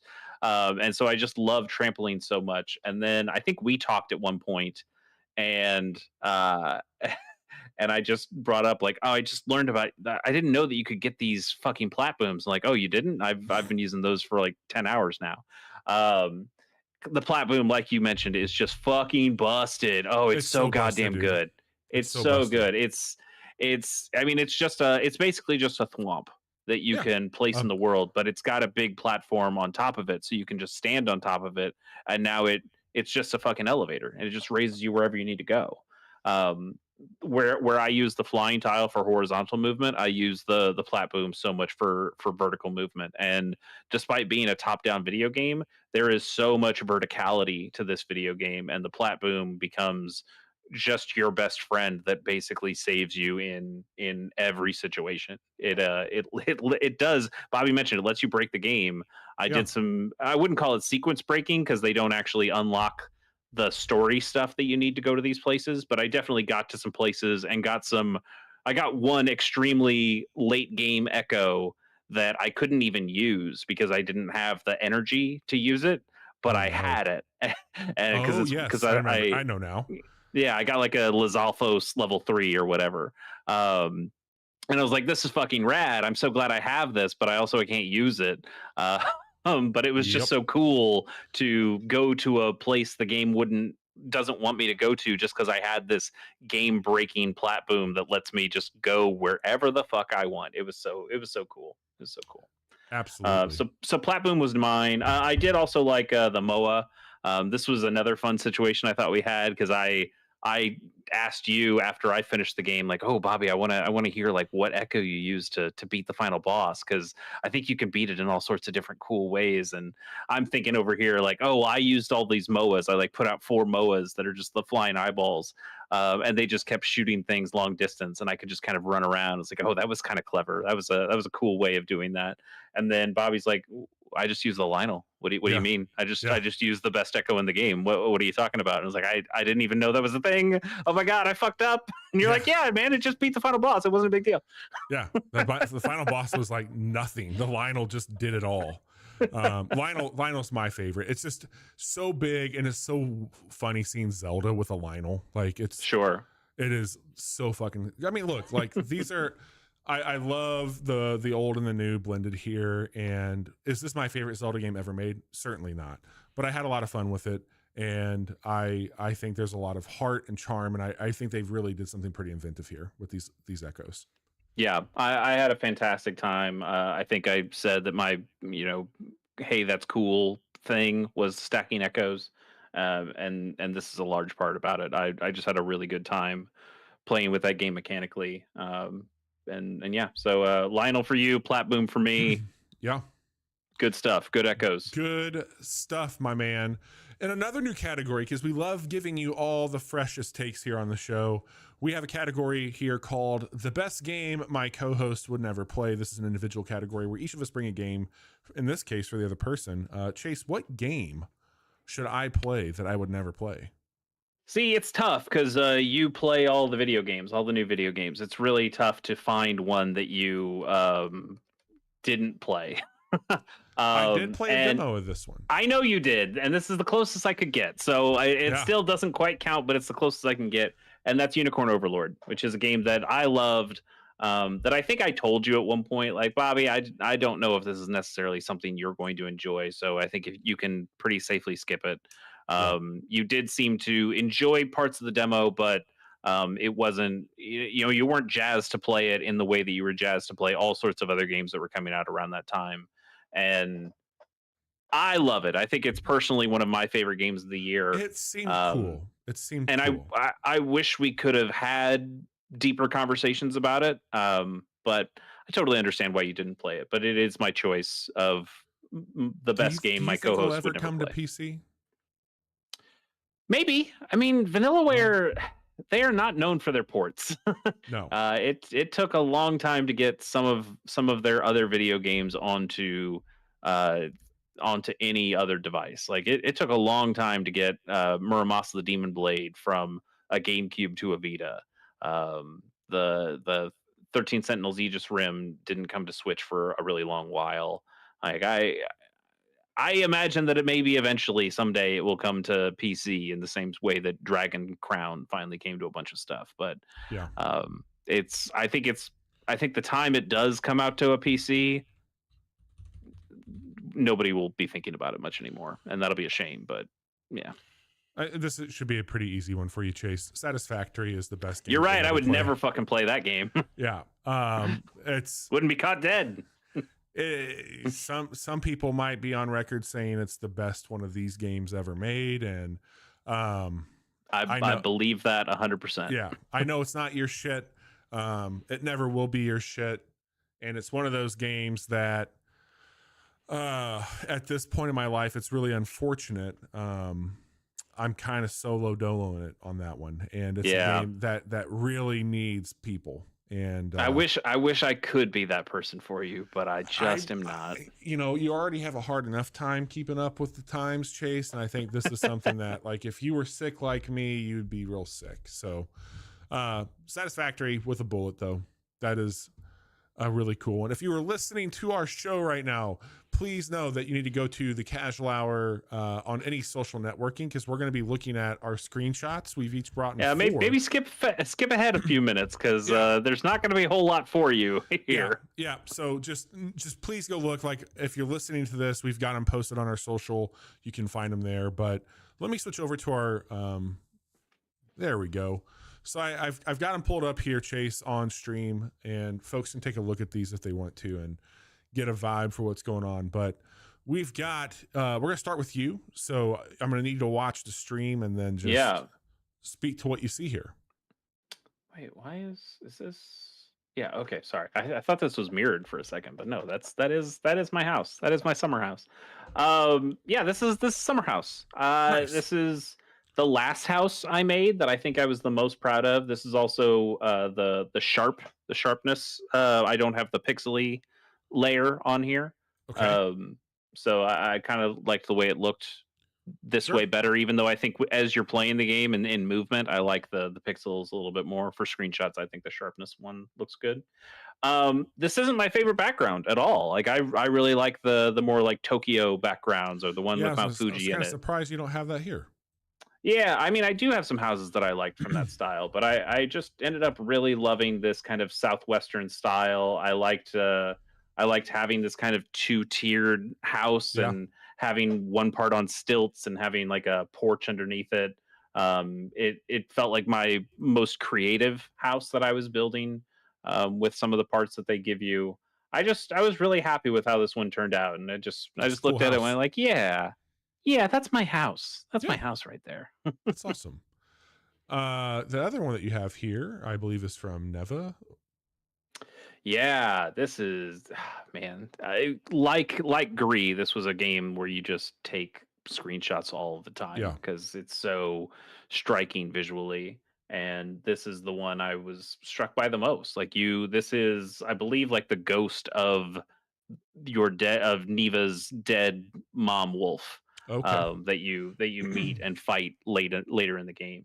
But you come up this path, and when you get up here, you just see all these pillars, and you just see the dark mother wolf ghost just staring at you. And it is like you can see it's a tiny little white dot there, but that little white dot is Neva, and your character's like standing right next to it.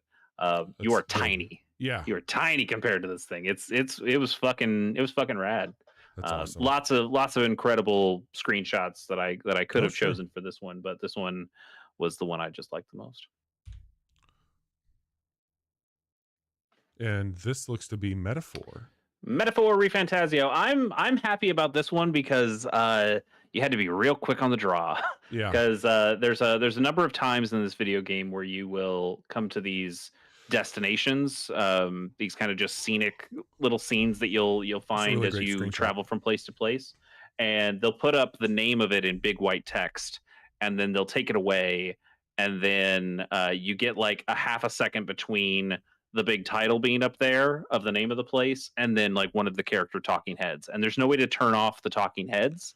Yeah. So to get this photo I had to hit the share button at the exact right time. Oh, nice. So I was pretty happy about that, but this is also my favorite one of It's these cool. scenic places. It's also one of the first ones you get to. This is like a big remnant from a war that happened a long time ago, and this is supposedly like a big human corpse that's like a husk of a big Gross. human corpse that was there, and all these little pools are they're not actually water. You're in this sandy desert, and all of those are glass because the heat Oh, from this fight has melted the sand into glass. So all of these things that look like water pools are actually that's really cool. big pieces of glass. And I thought this place was really really cool. Hell yeah. And this looks to be Final Fantasy VII Rebirth. It is, yeah. This is one of the Gilgamesh Oh, cool. cutscenes. This is pretty early. I think this might be when like you first meet Gilgamesh in this kind of alternate world where you fight him eventually. Um, I really liked this world. This Yeah. kind of cherry blossom Japanese style area. You do get like a big epic confrontation with him at the near the end of the game. It's an optional side thing, but I really liked it. And I just liked this photo from one of these cutscenes. Again, kind of just snapped it at the perfect time where you can really get the scale of a big enemy like Gilgamesh versus Oh, yeah. He's the huge. tiny cloud. But I liked them being on these opposite sides, and It's really cool. it was one of my favorite photos there. Yeah, Yeah. That's awesome, man. And that those are my concludes 4. chases. Yeah. Moving on to Bobby. We've got Uncle Chop here. This is when I first got the camera, when I learned how to correct the lens on a camera. And I was like, I'm so proud of myself. I took my own photo here, and Wilbur is in focus. And anytime now that I get a photo, when I do this, I keep the first one and I put on my workbench. And that's that's great. That's like my little thing that I do on each run. So if I calibrate a camera, I take the picture and I put it on my workbench and have it. But this is just a little. It's very me. It's like doesn't mean a whole lot to other people, but that little photo sticks with me whenever I take them here. Yeah, I mean, you look at this if you hadn't played this video game, and it just looks like I don't know. That's kind of a boring screenshot, but I like the story that you're pulling in from it. That's awesome. Yeah. And then this is from Thank Goodness You're Here. Yeah. It's so dumb. It's wild that this is a video. Like you can play this. Like it looks like it just looks like something that should be on Cartoon Network. Yeah, and crazy. And you can move the character in this. It's wild. Yeah, this whole sequence, this guy's face is just animating like crazy. It's awesome. Go look at the picture for sure. Yeah, it's very good. This is from Pacific Drive. This is the first time you come up to the anomaly, and yeah, this is really fucking rad. And you actually have to get into that thing. So if you're looking at the photo chase over on the right, you can see the bridge kind of like breaks upwards, and you have to get through this area, and you have to jump into that center there, which is fucking wild. Rad. So it's a cool, very, very moody game. Lots of very cool photos to take in it. And then this is Dragon Age, the Veil Guard. This is your boy as a Spellblade. And I'm conjuring up nothing good for the person who's about to receive that. I'll promise you that much. But what I liked about this elemental build that I had is you can see there I've got electricity, I've got fire and ice, all 3 elements just kind of coming around my character as I'm getting ready to just unload them on this. Particle effects out the ass. That looks great. Yeah, it's a really, really cool photo mode. Yeah, I was going to ask, does that game have like a proper photo mode? Mm-hmm. It's got a nice one. Very cool. So you can either like orbit the camera or move the camera around. But was that Pacific Drive one also a photo mode, or is that just like a cutscene of the game? Yep, photo mode. Nice, very cool. Like I pulled my little happy car up to that spot, and I was like, that's a cool looking shot. But yeah, go check out the Casual Hour on Blue Sky or Threads. You can also just go to thecasualhour.com and find links to all those places. It's in the show notes if you're listening, but go check those out. They're always a fun thing to capture and take a look at. And that would bring us on to Chase. Yeah. The biggin. There's a lot of these. So yeah, this is best moment or sequence. And we got a lot on here. Like not best style a lot here, but yeah. The problem with this is that we need to explain what the moments are. I don't think that we need to talk about every game on here. No, I agree. We don't need to talk about all of them. I would say pick your top 3. Okay, I can do that. My number 3 then is Children of the Sun. Oh. It is specifically when you kill one of the guys with a psychic shield. I do have, I probably should have sent this to you. I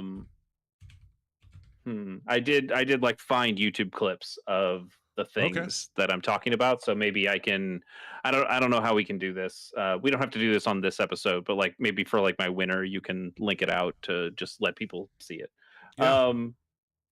So killing the psychic shield preachers in Children of the Sun, I think was like one of my highest moments in this year. These guys float. Like this, they're relatively late game enemies, but they float in the air and they've got this big psychic shield bubble around them.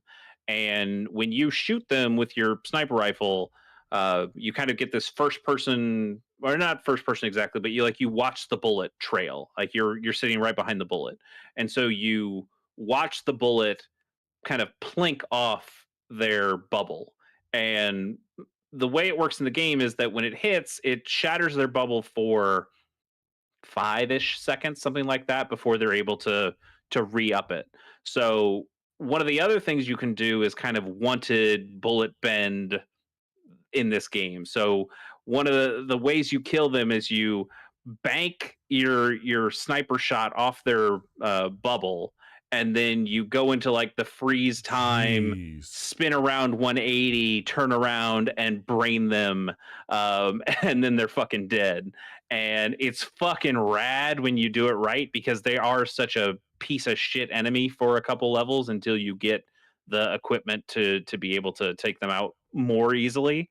There's some other times, like the first time you face them, you have to like let your bullet hit them, and then it bounces off, and then you have to find a new target like right away, and you have to hit another guy and then quickly turn around and go from that guy's head and then shoot back at the preacher who still hasn't regenerated his shield yet. They're very cool moments, and I fucking hated those enemies so much. So anytime you got to put a bullet in their brains, was so satisfying. I love that moment so much. That's awesome, man. What was your number 2? My number 2 is the Excavalion fight in Grand Blue Fantasy Relink. This is a game I played pretty early in the year, and I liked a lot. It just kind of generically liked it, and it hasn't really found a category for it yet. But this is the one I could really point to that I liked. I had it written down on my notes app for a long time. Bobby, have you ever played a game called Shadow of the Colossus? I have. This is the closest this game and many games have gotten to a Shadow of the Colossus like moment. So this is like, for the most part, this is just like an action RPG that you go around and you fight people, and sometimes they're your size or sometimes they're like big beast size. But you eventually get to this story beat where you put this, you're trying to like get this catalyst thing, and you had to go to a desert area and you pull this thing out, and at some point this there's like a guardian who is the temple.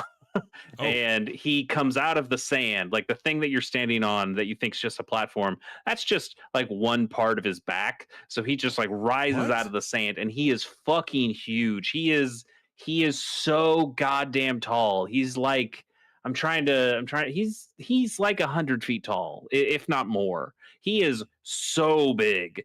And they put you in this arena, and you can just kind of slide around the sand, kind of like a journey almost, where you're just sliding and skating and surfing on the sand. and you have to go up to his feet and destroy like the things that are on his ankles, the kind of armor pieces that are on his ankles, and that makes him fall to his knees, and then you can start going up his arms, and it is like a Shadow of the Colossus thing. It's a little bit more do this thing, and then it's not so organic like Shadow of the Colossus is, where um it's not so much of oh, what's the word I'm looking for, like there isn't it's not so stilted in that it goes from Sure. like one sequence to the next sequence. It is just like super organic and flowy in Shadow Class. This is not here. Like you take the thing off his ankles, now the game stops and puts you kind of in a new situation where you go up his arm. But it's still very cool and very Yeah. anime, and they find ways of like putting some quick time events in there that are really exciting. At one point, he like throws you up in the air off of his head, and he shoots a giant arm laser at you, and you have to dodge the You're arm just talking laser, about and then Elden like Ring now. it's really cool. Like you dodge the big arm laser, and then you put a sword directly in his eye. It's a really cool moment. There's also gunships of your friends that are like flying in the air and hitting him with gunfire. Like a big piece of him comes off at one point that has like this chain, or a big piece of like one of the gunships. He fries one of the gunships, and it's like the gun just falls in the desert. So now you're like on this chain gun, and you're knocking pieces off him as you go. It's a really cool fight, and there's nothing else in the game that's quite like it. Even the very final boss, which is also quite large, isn't anywhere as intricate as this one is. I had a fantastic time with it. I think it's like a 12-minute YouTube video that I found. And the video that I found, like the person doesn't do it all that well at the beginning, so maybe skip a couple minutes into it. But All right. it's such a cool big scale moment that stuck with me the full year. It's so That's cool. Grand Blue Fantasy Relink. That's it. That's the video game. Awesome. What's your number one, man? My number one is a thing that I actually fucking hated in the Oh, moment. But the more I think about it, the more it just sticks in my brain, and I go, yeah, I'm happy that happened. I'm happy I did that. And that is the mock disc chase from Animal Well.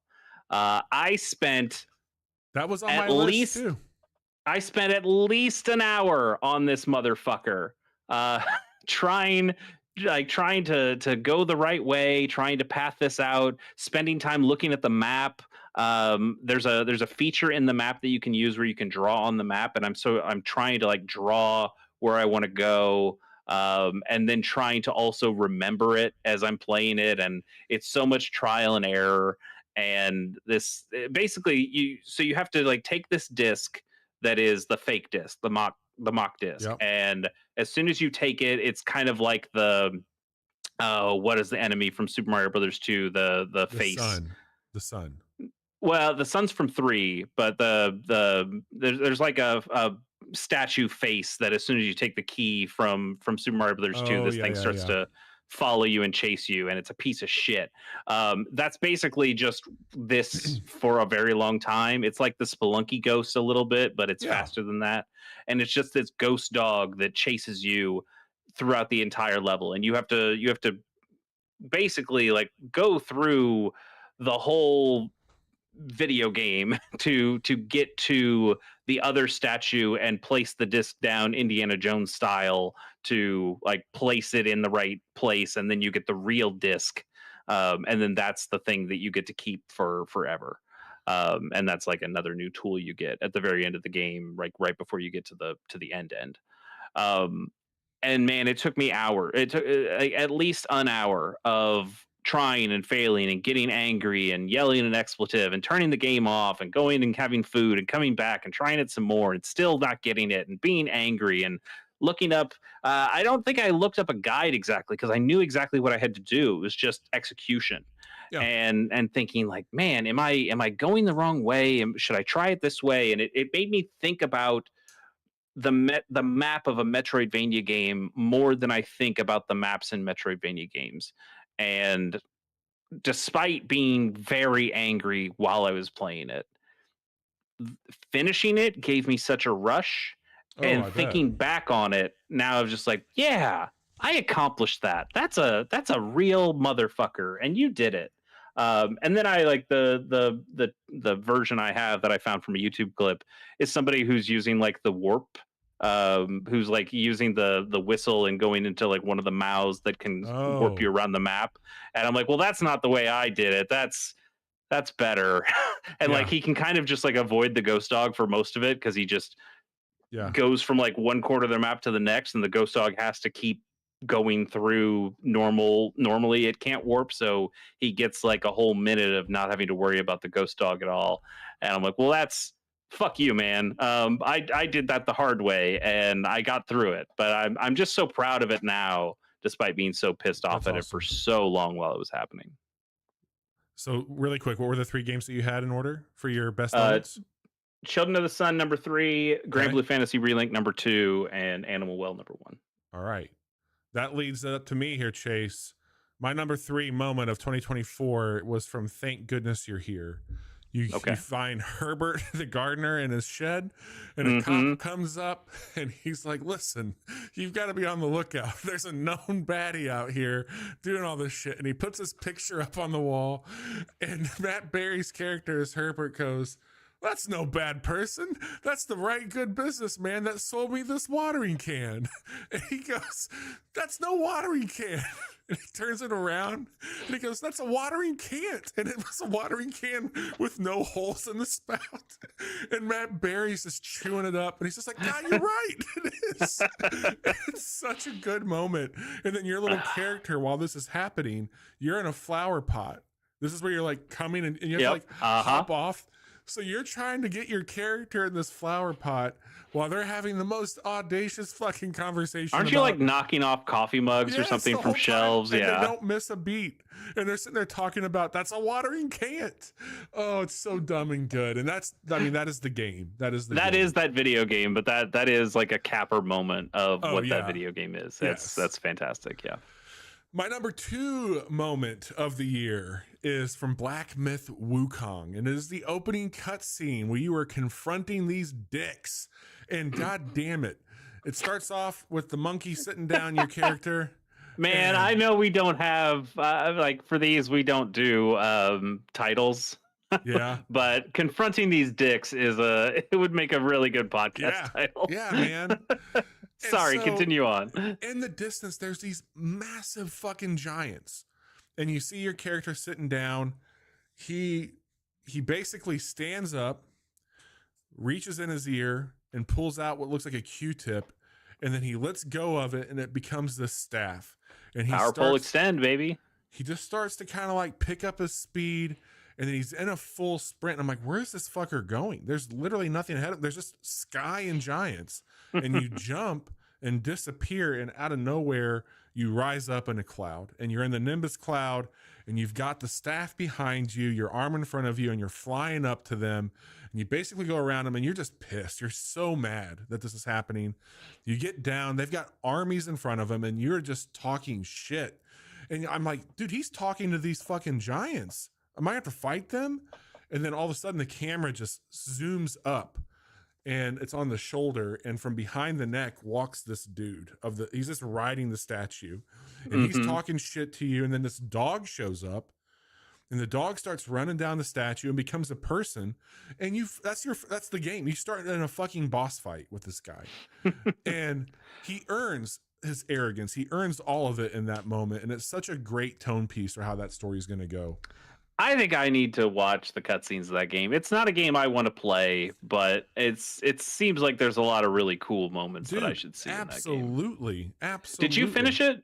No, I'm okay. Like just over halfway through it, and it's hard. This might be a spoiler for you, and I hope it's not. And I don't think it's that big of a deal, even if it is.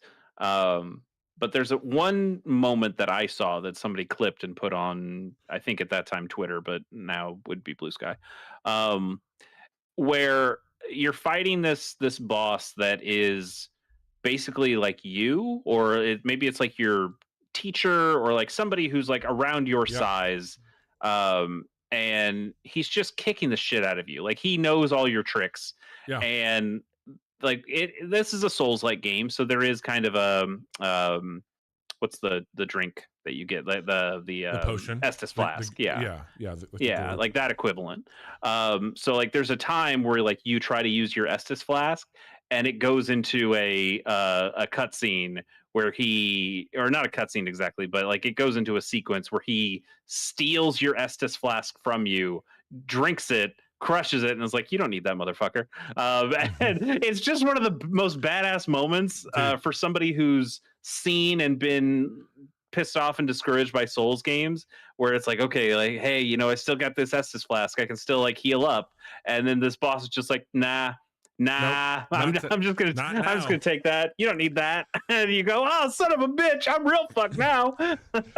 So that game's great. I do think you would like it. It's something that you should at minimum watch the cutscenes for. At least watch the opening one so you know what I'm talking about. I know the executive producer of that game thinks I should like it. Yes, you should. He thinks everybody should like it. That leads me to my number one moment of the year, and this is a very specific thing for me, and it's also going to be bringing up Johnny in a way. So bear with me on it. Johnny. I'm not familiar.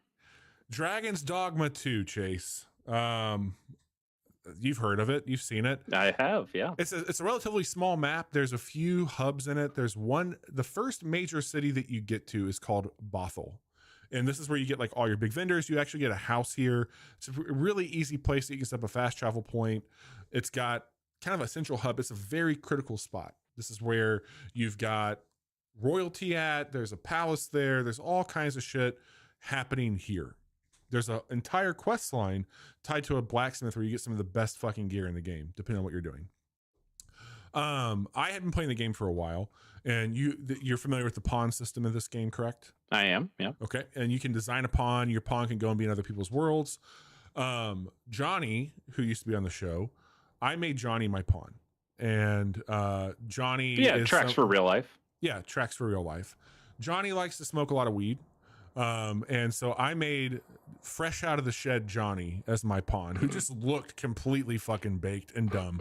Like, just looked, he was tiny. I made my guy comically large, and I made Johnny comically small. But nice. He was a wizard. He had a rub on. He was always like, my lord. And then he just had like the smallest fucking little beat. Like, his eyes were so much, they were shut because he was so stoned. This was where I made my first mistake, Chase, was making Johnny. My second mistake was making Johnny's eyes high. Playing through Dragon's Dogma 2, I did not realize they were going to do this until it was too late. I had warped in back to Bothell, and I woke up. I was going to recharge, get my shit, put it in the gear, and go. But there was a cutscene when the day started, and it was Johnny. And he was freaking the fuck out. But his little beady eyes, I couldn't see anything with because they were closed. His eyes were glowing bright red. And I had not known that I had contracted the Dragon's Plague, and Johnny went nuclear, and Johnny blew up Bothell. And I came out of my house, and there's literally nobody left. Johnny's gone. Like, he's no longer my pawn. So this is something that you could have prevented in some way if you could have seen his eyes, but the way you built him, you couldn't? Correct. And that also was a problem because people would put masks and things on their characters and they couldn't tell. And that became a troll dickhead move for people because they would have high stat pawns that you could buy and have in your party, but they would cover their face. And so they were the super spreaders at this point. So you don't know if they would ever blow up. Yeah. But the only way you can do it is you have to kill the pawn, and you can go and pull him back. Well, Johnny went nuclear, basically turned into a blighted dragon and blew up Bothell. And I had to, this led me, the only way that you can undo it, there's one item in the game that's a one and done shot, and you have to get it through outsmarting the Sphinx in a really cool fucking moment. Like, this whole sequence led to a really great thing. So I got the stone that let me come back and resurrect an entire morgue. And so I brought back the entire village, and I had to do this whole fucking thing. So for a long period, there was nobody there. I got Johnny back first and foremost. And that was my number one moment of the year, easily. Wow, that's incredible. Yeah, it was very stupid. So that's been our categories, Chase. But before we move on to our top 10 list, we have to do one thing here on this episode, which is look ahead. And while 2025, I hope is better than 2024, there's some things starting in January that has me a little concerned. Yeah. And I hope the industry does recover in a way, but we'll see what's I going mean, on there. the video games in 2024 have been really good. Yeah. I think it's going to be tough for the actual video game products to be as good in 2025 as they were in 2024. I hope they are. But yes, from an industry perspective, from a world perspective, yeah, It's a lot. there's not a whole lot I am anticipating in 2025, but there are a couple video games out there that we're looking forward to, right? Yeah, I mean, for me, it's Monster Hunter Wilds. I got to play a little bit of the beta. You're gonna hate me. You're gonna hate this. It's very good. It's fantastic. And apparently, they've put a ton of work in since the beta, and they did another hands-on preview for people. And they're like, "You've made it even better somehow." So for me, it's Monster Hunter Wilds, and that is early. That's February of 2025. This one was a little difficult for me. Because on one hand, also very early, Dynasty Warriors Origins. I played the demo of that. Yeah. I really enjoyed it. I love Dynasty Warriors. I love the Three Kingdoms. So I'm pretty excited for that one. I was really considering that one to be my winner. But I wasn't, we're just about to get that game. Like, it's hard to anticipate a thing that I'm also just about to get.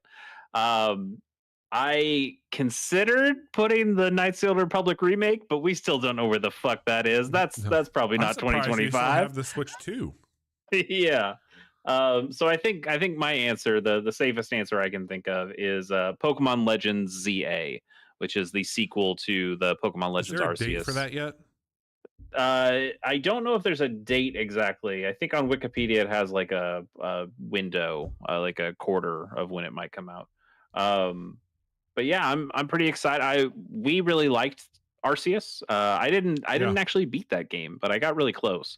But we thought that game was really cool, and it felt like it was the freshest thing Pokemon's done for a very long time. And I'm very interested to see how they follow up on that, especially in a world that is not barren. Like this is much more of a modern world. This takes place in the France one, right? In X and Y, right? Because it's Z. Yeah. So in the Kalos, I think is what it's called. Kalos region. Kalos in the modern day instead of the ancient 4th gen place, which I also forgot the name of. So that'll be cool. I want to see what they do with that. I want to see how that game works. And I think it could be very exciting, especially if it comes out on some new hardware, maybe. And maybe it functions better on new hardware. Who knows? We'll see. That's the rumor. Chase, we've gotten through our categories. I got to tell you, I had a blast. This was so much fun. I love the approach this year. I think it gave us a chance to really just celebrate some things that we wanted to and line up on areas and at least lament with one another on things where we needed to as well.